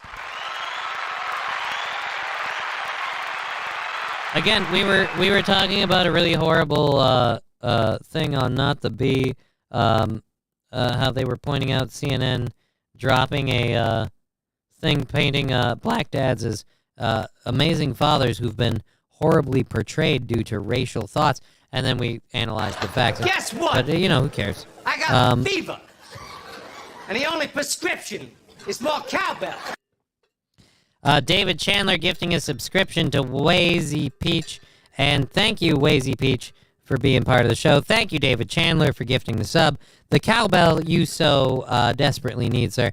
Quad Father Derek saying at least Jimmy isn't sleeping with the fishes. Guess what? David Chandler's going crazy now.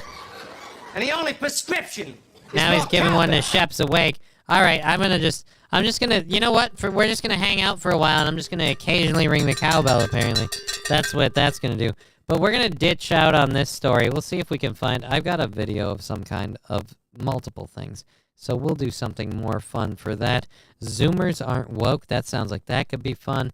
We might even go a little over our overtime, since I'm sure we hit our Cheer 100 average goal. Thank you, dear. But what the fuck? Why? There's like the hostage train. We're bringing back the hostage train. The fucking 2 minutes to end fucking hostage train. God damn it. Here comes the train, and here comes driver take 2. Jesus. Hey! Here it comes, here it comes. Here comes the train today. Here comes the train!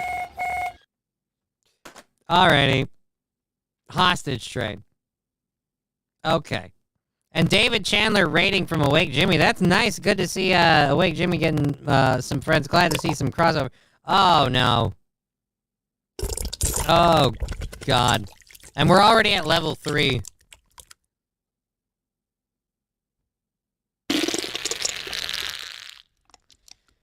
Alright, so we got 3 controlled burns to try and pump out here. We've got 6 minutes in a show. We're averaging, so 2 a minute is where we're at. Seems good 100 CMOOOOOON. Thank you, dear Butch. Thank you very, very much. Ryan the Garbage Man going crazy. Now everyone's going crazy with the farts and the sharts and the channel points and the bits and the subs. Thank you very, very much. We appreciate that support. It's what helps keep this thing open. Oof. Who had Taco Bell? Shep's Awake. I believe the Taco Bell was... Oh, wait. I don't have one called Taco Bell. What was the... Oh, Jesus. That wasn't Taco Night. Where's... If you heard Taco Night, that's the Taco Bell drop if ever there was one. I don't think anyone did that, though, so we're good.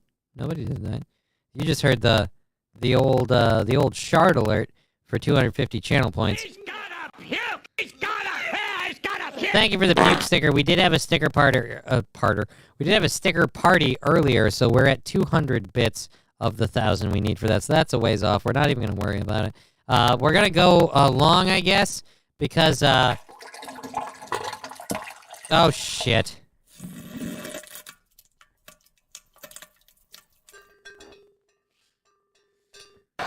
Guess what? I got a fever. And the only prescription is more cowbell. Well, good for you. I have one at the ready. 10 gifted subs for David Chandler. We are not worthy. I believe you have a sound drop. partially for that reason. Here we go, buddy. You'd all be dead now if it wasn't my David. 10. Here we go. 1, 2, 3, 4, 5, 6, 7, 8, 9, 10. All right, I am not jerking off later. It's official. Cheer 510. Thank you very much, Chevrolet JB. Thank you so much, everyone, for contributing to the show. Thank you so much.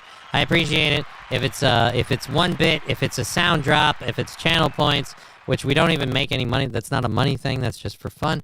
Thank you for being part of the show, just in any way, shape, or form. Let's get okay. Was this this was a video, right? Ooh, I should have pulled the audio down for that. You heard the boo, and that's not cool. Oh, this is a video. Alrighty. So this 40-second story is a video we're going to go to about a York Catholic school protest. It's Pride Month related. Let's see how the youngins are taken to all this Pride Month. Now remember, from what we've been told, and thank you again, level 4, 75% of this hype train. I have 4 controlled burns to do. I'm going to wet my whistle and get to that. But remember, we've been told by everybody that this is for the kids, right? This whole, like, shoving pride in their face and bringing it into the schools and everything. It's for the kids because, god damn it, these kids that are LGBT curious and all that stuff, they can't express themselves if we don't make it understood that they are loved, welcomed, and accepted. So let's see how the kids are taken to it. Like this were quickly drowned out by the noise of a rowdy crowd. Students tearing through pride posters and dancing on pride flags. Oh no! It's kind of like they're like, hey, fuck off with this bullshit. We'll fuck who we want to fuck. You know what? Why did you think it would go any different? Why? You're telling pubescent teens where to put their dick. You know what they're going to tell you to do?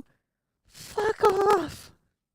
I already know where to put it. Spoiler alert, it's in the saucy Asian chick that sits in front of me in geometry class. Base, says Scruffy D. Hallelujah, says Joe Berger. Right? I mean, it is nice to see. By the way, 2 minutes left in the hype train. If you want to contribute, please do it now. We'll just get it all done at one time. Otherwise, we're good here. We're done here. Thank you very much for everything. 75%, 2 minutes left in the hype train. Here we go. Again, York Catholic Schools. I've got 4 controlled burns to do.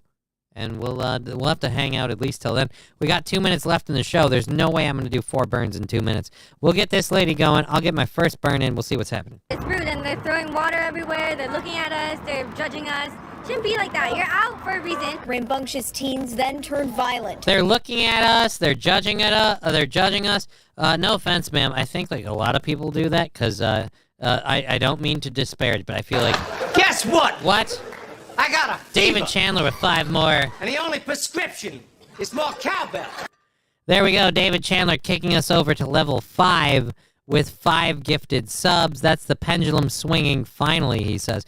Yeah, I'm happy to see it for 1, but 2... Well, fuck it. We gotta get you your 5 cowbell. Here we go. Cowbell for David coming in. 1, 2, 3, 4, 5. Yeah, it doesn't look at all like I'm masturbating a dog when I do that. Doesn't look at all like I'm jerking off Lassie. All right, so back to this. We're all very happy. Oh, fuck. I cannot wait for the new microphone to get here tomorrow. Thank God. Oh, Jesus. Thank God for that level 5 hype train, because I might end up having to hold my microphone together for the entirety of the show tomorrow morning and hope to Christ it gets here before tomorrow afternoon's show. And if it doesn't, thank God Wednesday will be easier with a new microphone. Oof, this is getting rough. What happened? I bet it was my daughter. I gotta have more cowbell. I bet she grabbed at the microphone by the cord. She didn't mean to do it, I'm sure, but it just, god damn it, man. Because this is not a thing we've had before. Welcome, you two, at StatsBuck20. Yeah, thank you for being part of the show. And why did Gifted a Sub Thanks for the gifted sub. Hope you're well. Why did I get a cowbell notification? We just did the 5. Oh, someone followed, I'm guessing. I have no idea. Shit's crazy, and it's getting weird. All right, so moving on with York Catholic school protest taking a hostile turn. As long as nobody was hurt, I'm all in favor of this. Again, what do you call a hostile turn? Kids being rambunctious, and no offense, it's fucking teenagers. You're always going to have someone who wants to fucking throw shit at the, or drop shit in the punch bowl, so to speak. Throwing pride bracelets and other random objects on the road and at people. Some kid threw something at my head, and then in response to that, everyone started cheering. There was like a group of guys, and they were more like harassing us than supporting us. Organized. Yeah. Because your need to stand and be recognized for the fact that you like to, I don't know, jam the clam really isn't a big deal for them. And they're teenage boys. I mean, good God. Does nobody realize that this kind of shit happens in general? It doesn't matter what reason you give them. You've been shoving this gender stuff, accept me for who I am thing, down their throats. And at a certain point, they're going to be like, yeah, good for you. You're not into dudes. We're not into you. And move on. And the problem that I have with this is that as we keep doing this little dance with this whole pride stuff every year now, I kind of realize more and more that the Patrice O'Neal bit, not just funny, but very, very true. It's not gay until you're fucking. Look, I care a lot about people on both sides of the gender line that I have little to no intention to have sex with. Right? Like, I love Aaron. He's been very helpful to me as in my career. He's been very inspirational to me as a person in terms of how to behave in certain ways. And so that... Guess what? Holy shit, fuck, why? Why did you do that? And the only Good God, why? 10 more subs. cowbell. Here we go. Thank you. Thank you so much, David Chandler. You'd all be dead now if it wasn't my David. All right, 10 subs. 1, 2, 3, 4, 5, 6, 7, 8, 9, 10. I am going to be so jacked on this arm. I'm going to be like 1/4 Popeye. Because the legs are going to be shit, the torso is going to be shit, but good God, if my fucking right arm doesn't look like it could rip the door off a bank vault. Thanks for the gifted sub. I came, says OG Angry Fish. Well, you came to the right channel. 5 more minutes of Johnny, priceless. 5 more minutes of Johnny?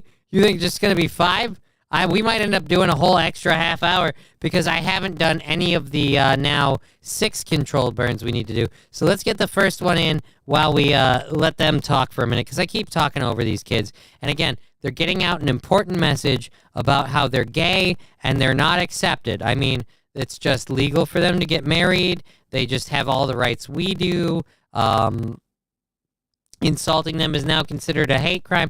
Again, I don't know what rights they don't have, but they're fighting for those rights. And we need to be respectful of, again, this journey. Say but messages like this were quickly drowned out by the noise of a rowdy crowd. Students tearing through pride posters and dancing on pride flags. It's rude, and they're throwing water everywhere. They're looking at us. They're judging us. Shouldn't be like that. You're out for a reason. Rambunctious teens then turned violent, throwing pride bracelets and other random objects on the road. That's not violent, by the way. Throwing a bracelet on the road is not violent. Littering, yes. Dick move, yes. Violent, no. And at people. Some kid threw something at my head, and then in response to that, everyone started cheering. Look, I don't approve of someone throwing something at your head. You should not suffer any sort of a cranial injury because of your sexual proclivities. But as for the people cheering,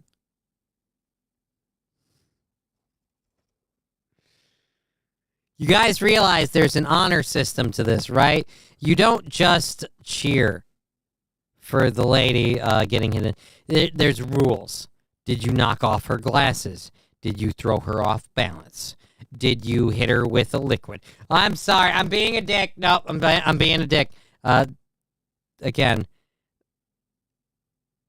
I would understand if it was the kind of thing where states were still making it illegal to get married and things like that. You realize there are countries where just openly proclaiming you're a homosexual is a death penalty.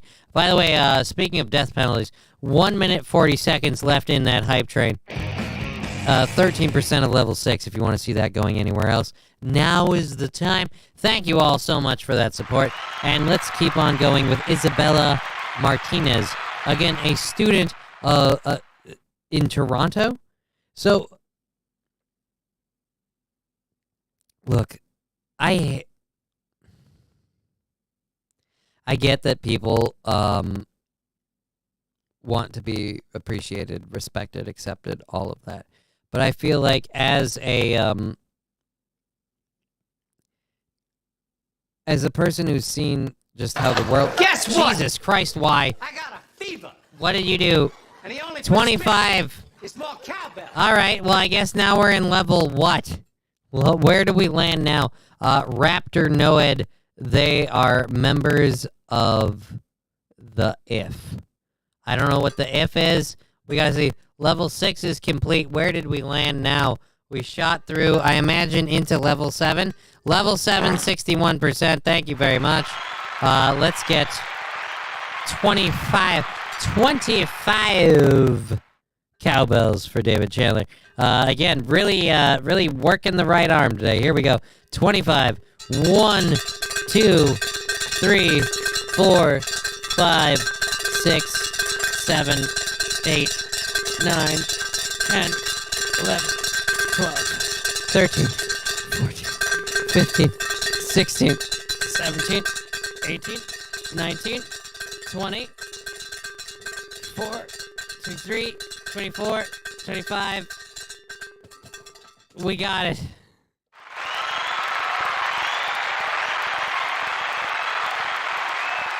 You know, they say, Johnny, you don't always get leg day. And I say, yeah, but the fucking arms are jacked because it's the only way I get to bust a nut. And it's a great time. All right, thank you very much, everybody. Holy crap, large amount of viewers. Everybody's having a good time. I'm having fun. We just shot through level 7 of this hype train.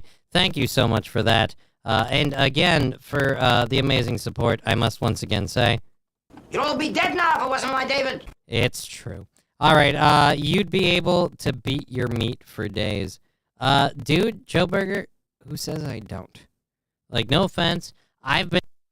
Oh, Jesus Christ. Don't do this to me, microphone. Stay functional for 2 more days. I have been working from home for the past few months. I, quite frankly, have people willing to do my shopping for me. If I choose to, I do not need to leave my domicile at all. So if you think I'm doing anything other than just chronic masturbation in between hanging out with my daughter and doing shows, and yes, I wash my hands, duh. But the point is, when I'm not doing any of those things, it's just dick in my hand trying to make paper mache. That is literally all we're doing for the entirety. The entirety of my day. My dick is so chafed it looks like a burn victim.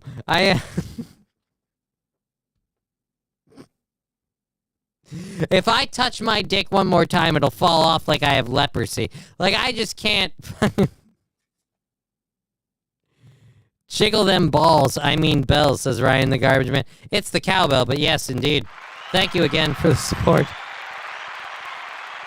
David Chandler, yeah, the YouTube audio is fucked. The YouTube audio got fucked because of a KBS issue earlier. The other channels have righted themselves. YouTube has not. I am sorry. Apparently I am a methed out fucking chipmunk on YouTube. Hooray. All right. We're not getting any more booze. We gotta sober up, goddammit. I'd like to see my daughter before she goes to bed. Alrighty, Isabella Martinez, and everyone else. Take it away, Toots.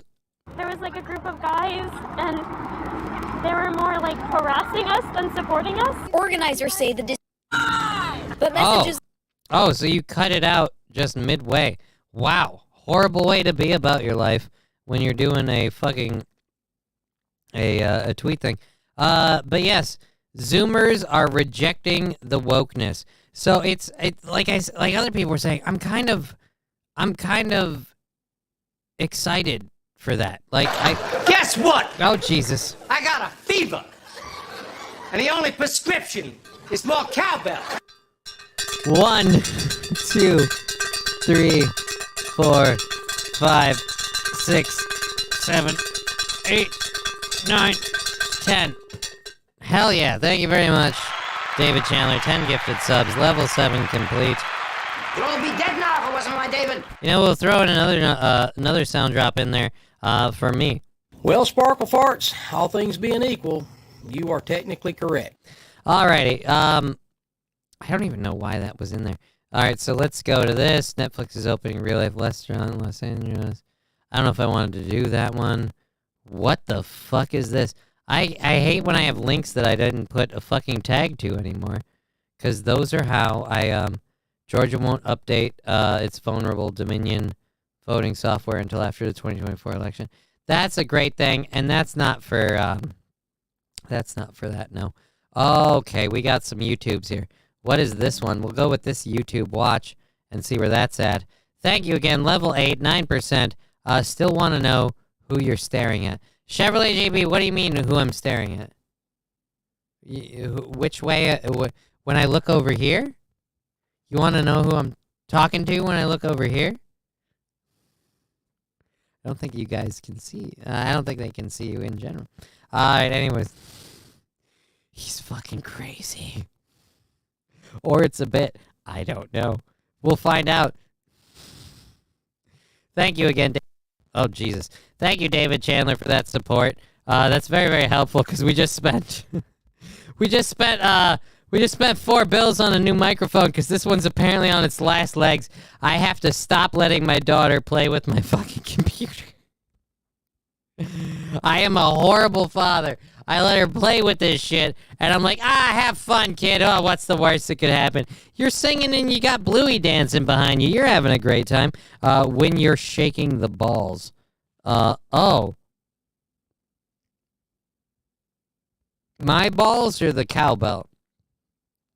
Because if it's cowbell, oh, Jesus Christ. I'm going to have to hold this thing in, like, all fucking show tomorrow. I'm very tempted to get my other fucking mic over here in an emergency situation. We should have it. In an emergency situation, we will switch to the DJ mic, which is probably not keyed or grounded in any way that works with this. It'll be horrible.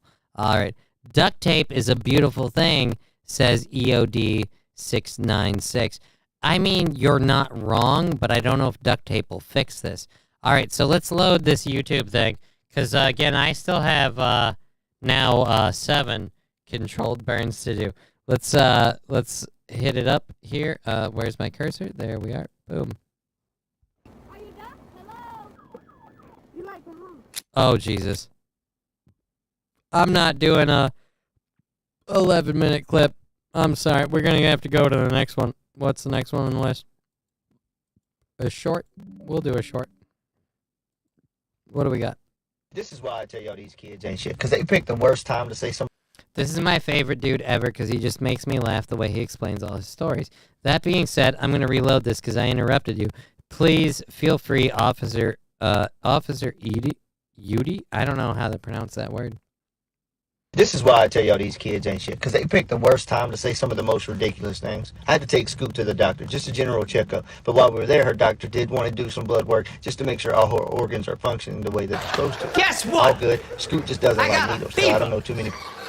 And the only prescription is more cowbell. David Chandler gifting 25 subscriptions. You've got time, he says.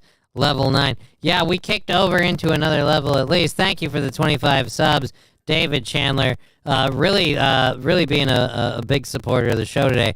Thank you again so very much. We are humbled by your continual support, David Chandler. As with everyone else, from channel points to 1 bit to 1 sub to whatever, just renewing your subscription. Thank you so much. Here we go. What was it? 25? 1, 2, 3, 4, 5, 6, 7, 8, 9, 10, 11, 12, 13, 14, 15, 16, 17, 18, 19, 20, 21, 22, 23, 24, 25, and then the Ahigo face. This doesn't work for me. Thank you so I much. have more cowbell. Chucky Burrows following the channel, and then please tell me that those are coming through from before, and that wasn't. I was away a bit, so thank you very much for the 25. Again, David Chandler, thank you. You'd all be dead now if it wasn't my David. Huge support for this channel. Thank you so very, very much. We appreciate it. Back to what our good friend was saying in the short before we got so interrupted. And I have to get to, did I do a second burn? We're going to just say no because I don't remember. And we're going to get back to it and then have to reload this bitch to finish out the other. Now, it would be 7 following this. People to do, but she's handling it like a champ. We walk into the room, the nurse walks in and starts prepping. Scoot looks over at me, she's like, Daddy, will you hold my hand? I'm like, of course, baby, I got you. I'm not going anywhere. Nurse sits down beside her, gets ready to start taking the blood. Scoot looks back over at me, she's like, Daddy, is it in yet? Before I can respond, my son jumps up and goes, ha, that's what she said. Shut your ass up. The nurse starts. I love your kids, man. I gotta say, I don't know if it's you or your wife, but whoever got your kids to respond like this is amazing. Because this shit is hilarious. Laughing. I said, man, please do not encourage this little boy. You're going to make his head bigger than it already was. Well, she looked over him. She's like, who told you that? He said, ain't nobody told me that. He said, but my daddy hears it all the time. We ain't doing that. Get out the room. Get out. The nurse is looking at me, laughing in my face. I'm going, this is why I tell you. Oh, that poor dude is getting emasculated by his kids all the time. And if it weren't for the fact that he's probably making a fairly successful YouTube go of it, oh, man. Oh, that poor bastard. Alrighty, thank you so much again for all that support. We've got to find some more videos and stuff. Let's do some more fun shit. I don't want to do the 11-minute police video. I feel like that'll be bullshit. I have a video just called The Red House. I have no idea what The Red House is about. If, for those of you who don't know, I used to work at, nope, this part, gotta pull the volume back a bit. Someone's getting a little vocal when they're, alright, yeah, right. Anyway, for those of you who don't know, I used to work out of a radio station called The Red House. So, I'm guessing this has something to relate to... Furniture. Oh, Red House Furniture. This is an ad from 14 years ago. It's 1.5 minutes long. I have no idea why I put it in my prep list, other than the fact it just says, dash the Red House. So, I don't know if this is supposed to be a critique. This is one of the problems when you prep shit when you're high as fuck, and you literally do a show where you don't get to something, and you're like, you know what, eventually we'll get to this. Yeah, but I don't remember what the fuck this was about anymore. All I remember is there was a pixie and a fucking weird elf druid in the forest, and he told me, rub this gem to find eternal happiness. And then all that happened was, like, an Asian chick showed up. Like, all right, so it was good for a minute. Like, Weekend at the Red House.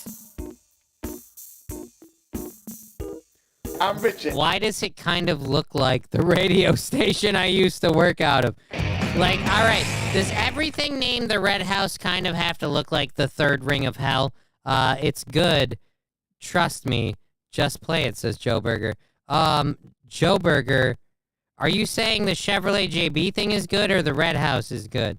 We'll finish the Red House, and we'll see what Chevrolet JB has for me. And, again, take it away. Adrian. AKA Big Head. I work at the Red House and I'm black. At the Red House. I like pumping iron, pumping furniture. I work at the Red House and I'm black. Those are the only two things worth knowing about me.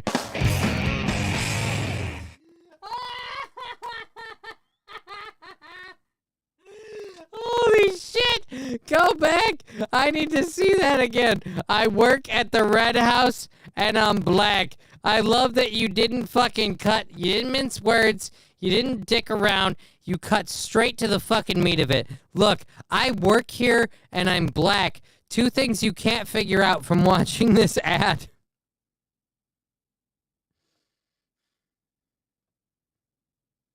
God damn it. I have to do the burn part beforehand. So we were down by 2, so we're at 7. So this will take us down to 6 because this is number 3. Number 3 burn coming in. This is real, says Joe Berger. Really? This is real life? Glad he said something I would have never noticed, says Chevrolet GB. Right? Holy fuck, Adrian fell hard, says Nash.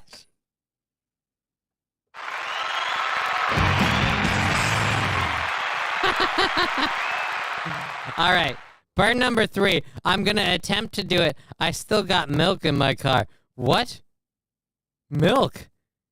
I am worried what that fucking means. All right, I'm going to attempt to do the 3rd burn while we watch this again. A person explaining that...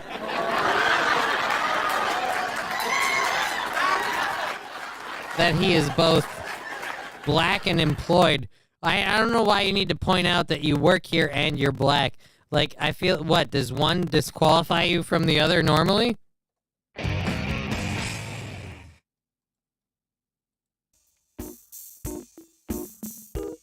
I'm Richard, a.k.a. Big Head. I work at the Red House, and I'm black. At the Red I like pumping iron and pumping furniture into people's homes. I can't do it!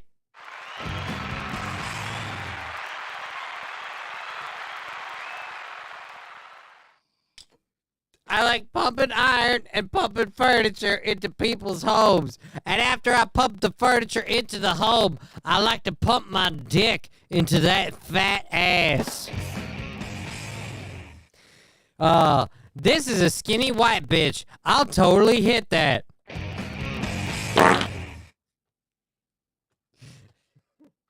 Now she's saying, he can pump my furniture. Fuck yeah, I'm not of that persuasion, but if I was, I'd break me off a piece of that chocolate. You know what they say? Give me a break, give me a break, break me off a piece of that big black cock. I'm Johnny, a.k.a. Ting. No! No! God damn it, no! Why? I had no idea this was part of the thing. Here we go again. Once again, I gotta come to another fucking pretender to the throne.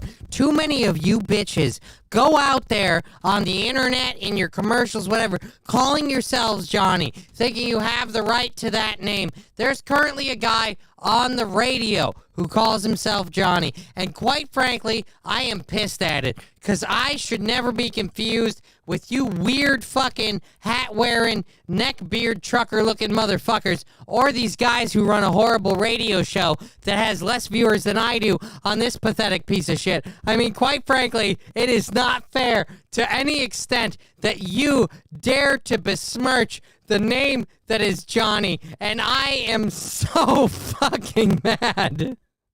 Engaged. I work at the Red House and I'm white. I like deer hunting, bass fishing, and extending credit to all people. Notice how the black guy didn't say he likes extending credit. That's what the white guy can do for you. You can't trust the black guy to extend your credit.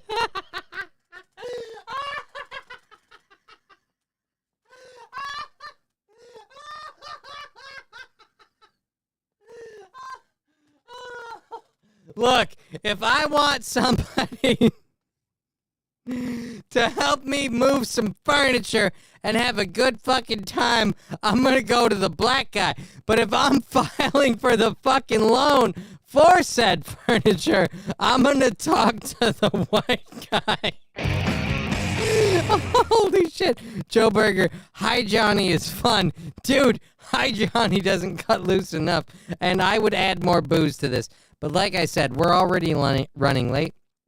And I would really love to see my daughter before she goes to bed. And there's probably going to need to be at least a fucking 15, 20 minute solid water cool down phase to this. So we're not adding any more booze to it. We do have that hype train finished at level 9. We got 3 out. We got 6 to go. with a minute left in this. Let's see if we can pump. Told you this video is good. Joe Burger, you are not wrong. This video is gold. Why does that store look like that Golfer's overstock price? It does. It does look like the same one. I kind of want to go there now. I kind of want to go to Golfer's overstock price. What is it? Bargain Center? Whatever the fuck that's called. I want to go there and get me some sweet deals on some furniture. But only if, God, what would we call it? Down on his luck, Adrian. And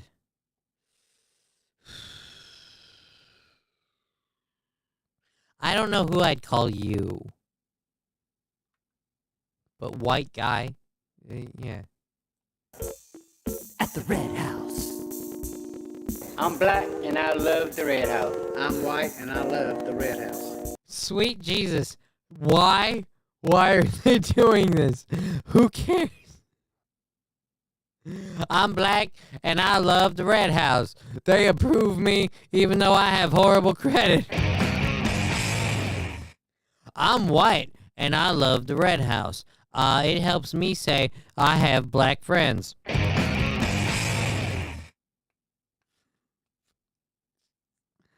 I can't believe Bob Ross's little brother. There you go. Bob Ross's little brother. He spent so much time telling us about the happy trees, and in his mind, he was hating the Jews. At least that's what I believe. I have no evidence for that one way or another, but this commercial for, again, the Red House Furniture and Appliance.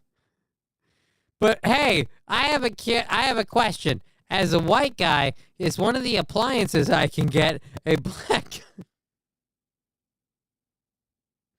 It's a horrible joke because slavery is unforgivable. But remember, if you hate slavery, the Middle East still has an active, ongoing slave trade. So if you want to fight slavery, nothing says it more than moving to the Middle East. That is just one man giving you his opinion based on world facts.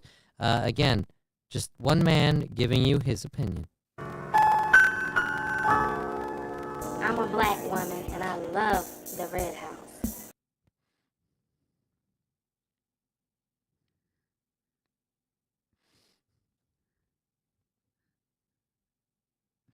Is it because they take your card?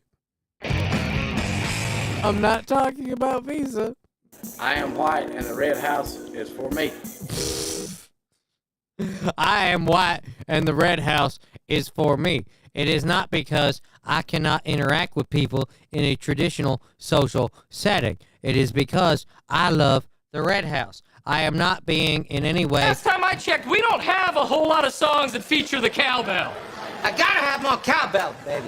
Neshi subscribing with Prime.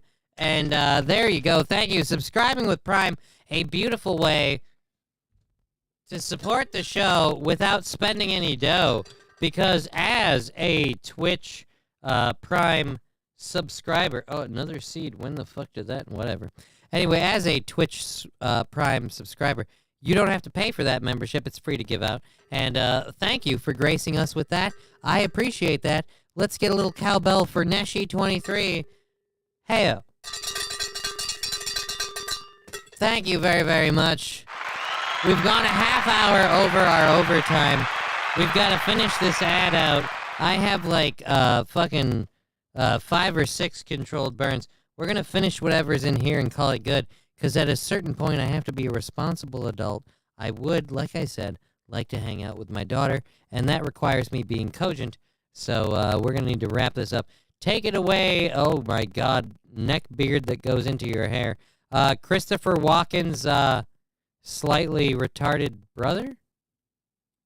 At the Red House. See, I hugged a black guy, and it didn't give me cooties or affect my credit score.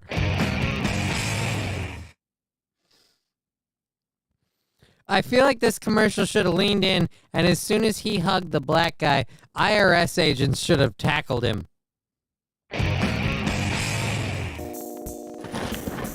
Look at the sofa. It's perfect for a black person or a white person. This mattress is perfect for a white person or a black person. I can't even take it off of the mic. You gotta be shitting me. When the fuck did you... How is this not the most successful business on the goddamn face of the earth? This is the best commercial I've ever seen. The really shitty dudes in the fucking pastel shirts are actually growing on me because of the guys in between the commercial.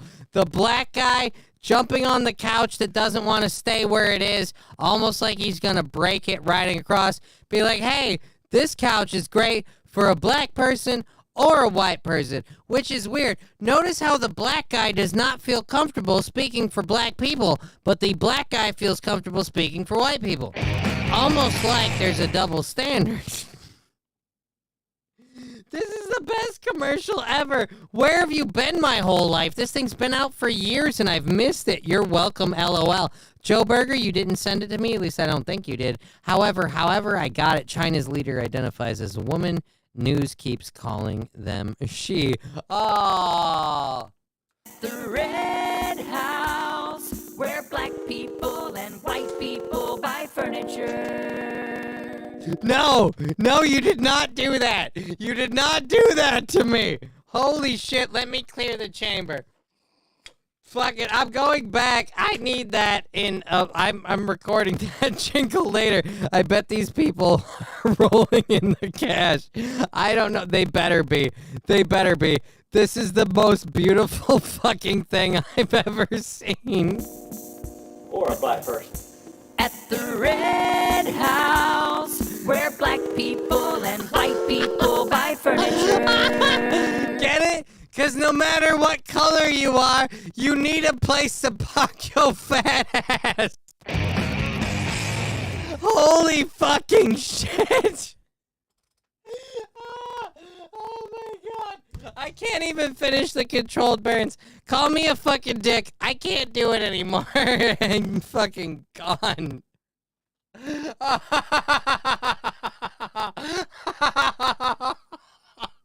At the Red House, where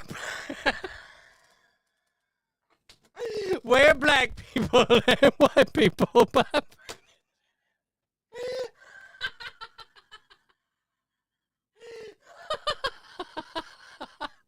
The racial divide is so huge, and we could solve it with a fucking jingle. CNN, how is this not new drop?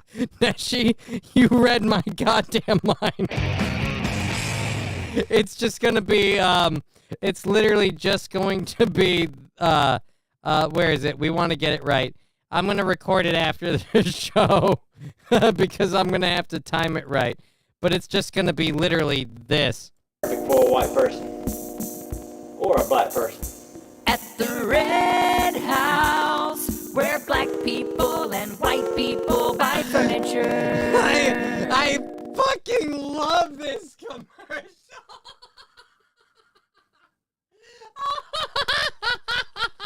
Oh my god! I have to start my day with that. Wait, hold on. Where is it? We gotta get it right. I gotta get the time code right. It looks like 109. At the Red House, where black people and white people buy furniture. And expanding. It is the best fucking jingle on the planet.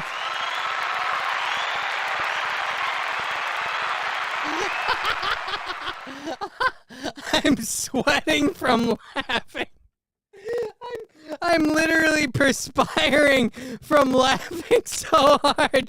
I hate to be... We're 5 minutes over the overtime. If I go any farther, I'm gonna... Bubba the Sponge has played this for years. Dude, Pfizer could use this marketing. Boomer Bob, you're not wrong. Johnny is as red as his shirt. The laughing is giving you a core day, I guess. You know what? Fuck it. I'm going to have an amazing set of abs because of this jingle. I need this. This has to be my alarm. Like on my phone. Because I have to get up from the other side of the room to turn it off. And normally I end up getting so mad at that alarm. But if it were this, I feel like I would get up and turn it off, and I wouldn't be able to go back to bed because I'm laughing too hard. At the Red House, where black people and white people buy furniture. And Hispanic people too. And Hispanic people too. You guys are my new favorite fucking commercial ever.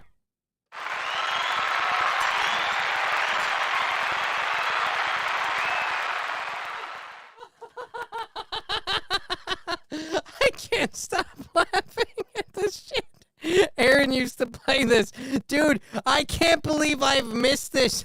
Holy fuck. This is one of those moments where I'm actually, in a weird way, and we'll bring it back here because we're going to wrap up the show. I'm actually, in a weird way, glad that for a very long period of time, I began isolating myself more and more from, like, the internet and everything else, and just became, like, an internet gamer who had friends on the internet. That was a dark time, and at points it got very difficult. But at least the beauty is I can experience something like this. How many years after it was a thing? How many years later? This is 14 years. 14 years have passed since this video has come out. And I am now finally seeing this commercial for the first time. And I can't even begin to control my shit when I hear something like, At the Red House, where black people and white people buy furniture. And Hispanic people too. Oh God! Holy fuck! Oh my God! I can't believe I've never fucking seen that. The furniture is pre-loved. Holy shit. Oh my God. We are like over the overtime. This has been amazing. We've definitely crushed the goal, I think, for at least the week, if not the week into next week. We'll see. We'll do the math. We'll tally it all up and see where it ends. We've been Johnny. You've been an audience. I would pimp my Hemponics sponsor. I love them. I love their products. They are amazing people. But it's kind of late already. And I think people might have shit to do. And I myself, like I said, probably want to eat something. Probably want to hang out with my daughter. Maybe want to drink some water, too, while you're at it, asshole.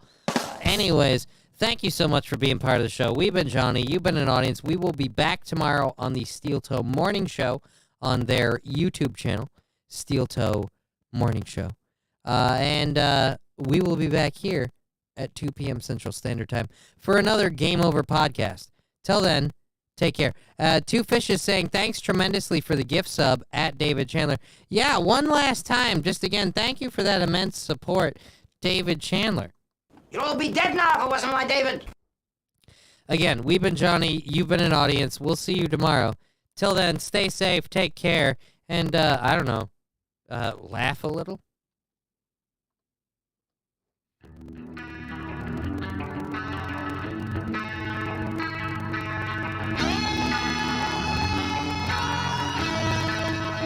You'll all be dead now if it wasn't my David. Game over.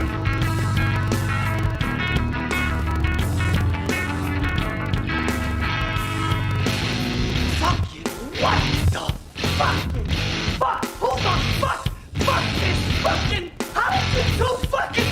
Fuck! Game over, man. Game over. Try to relax your anus. Well, Sparkle Farts, all things being equal, you are technically correct.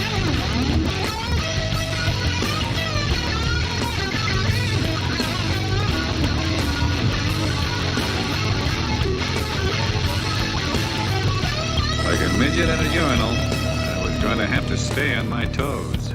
And calmly mounted the animal.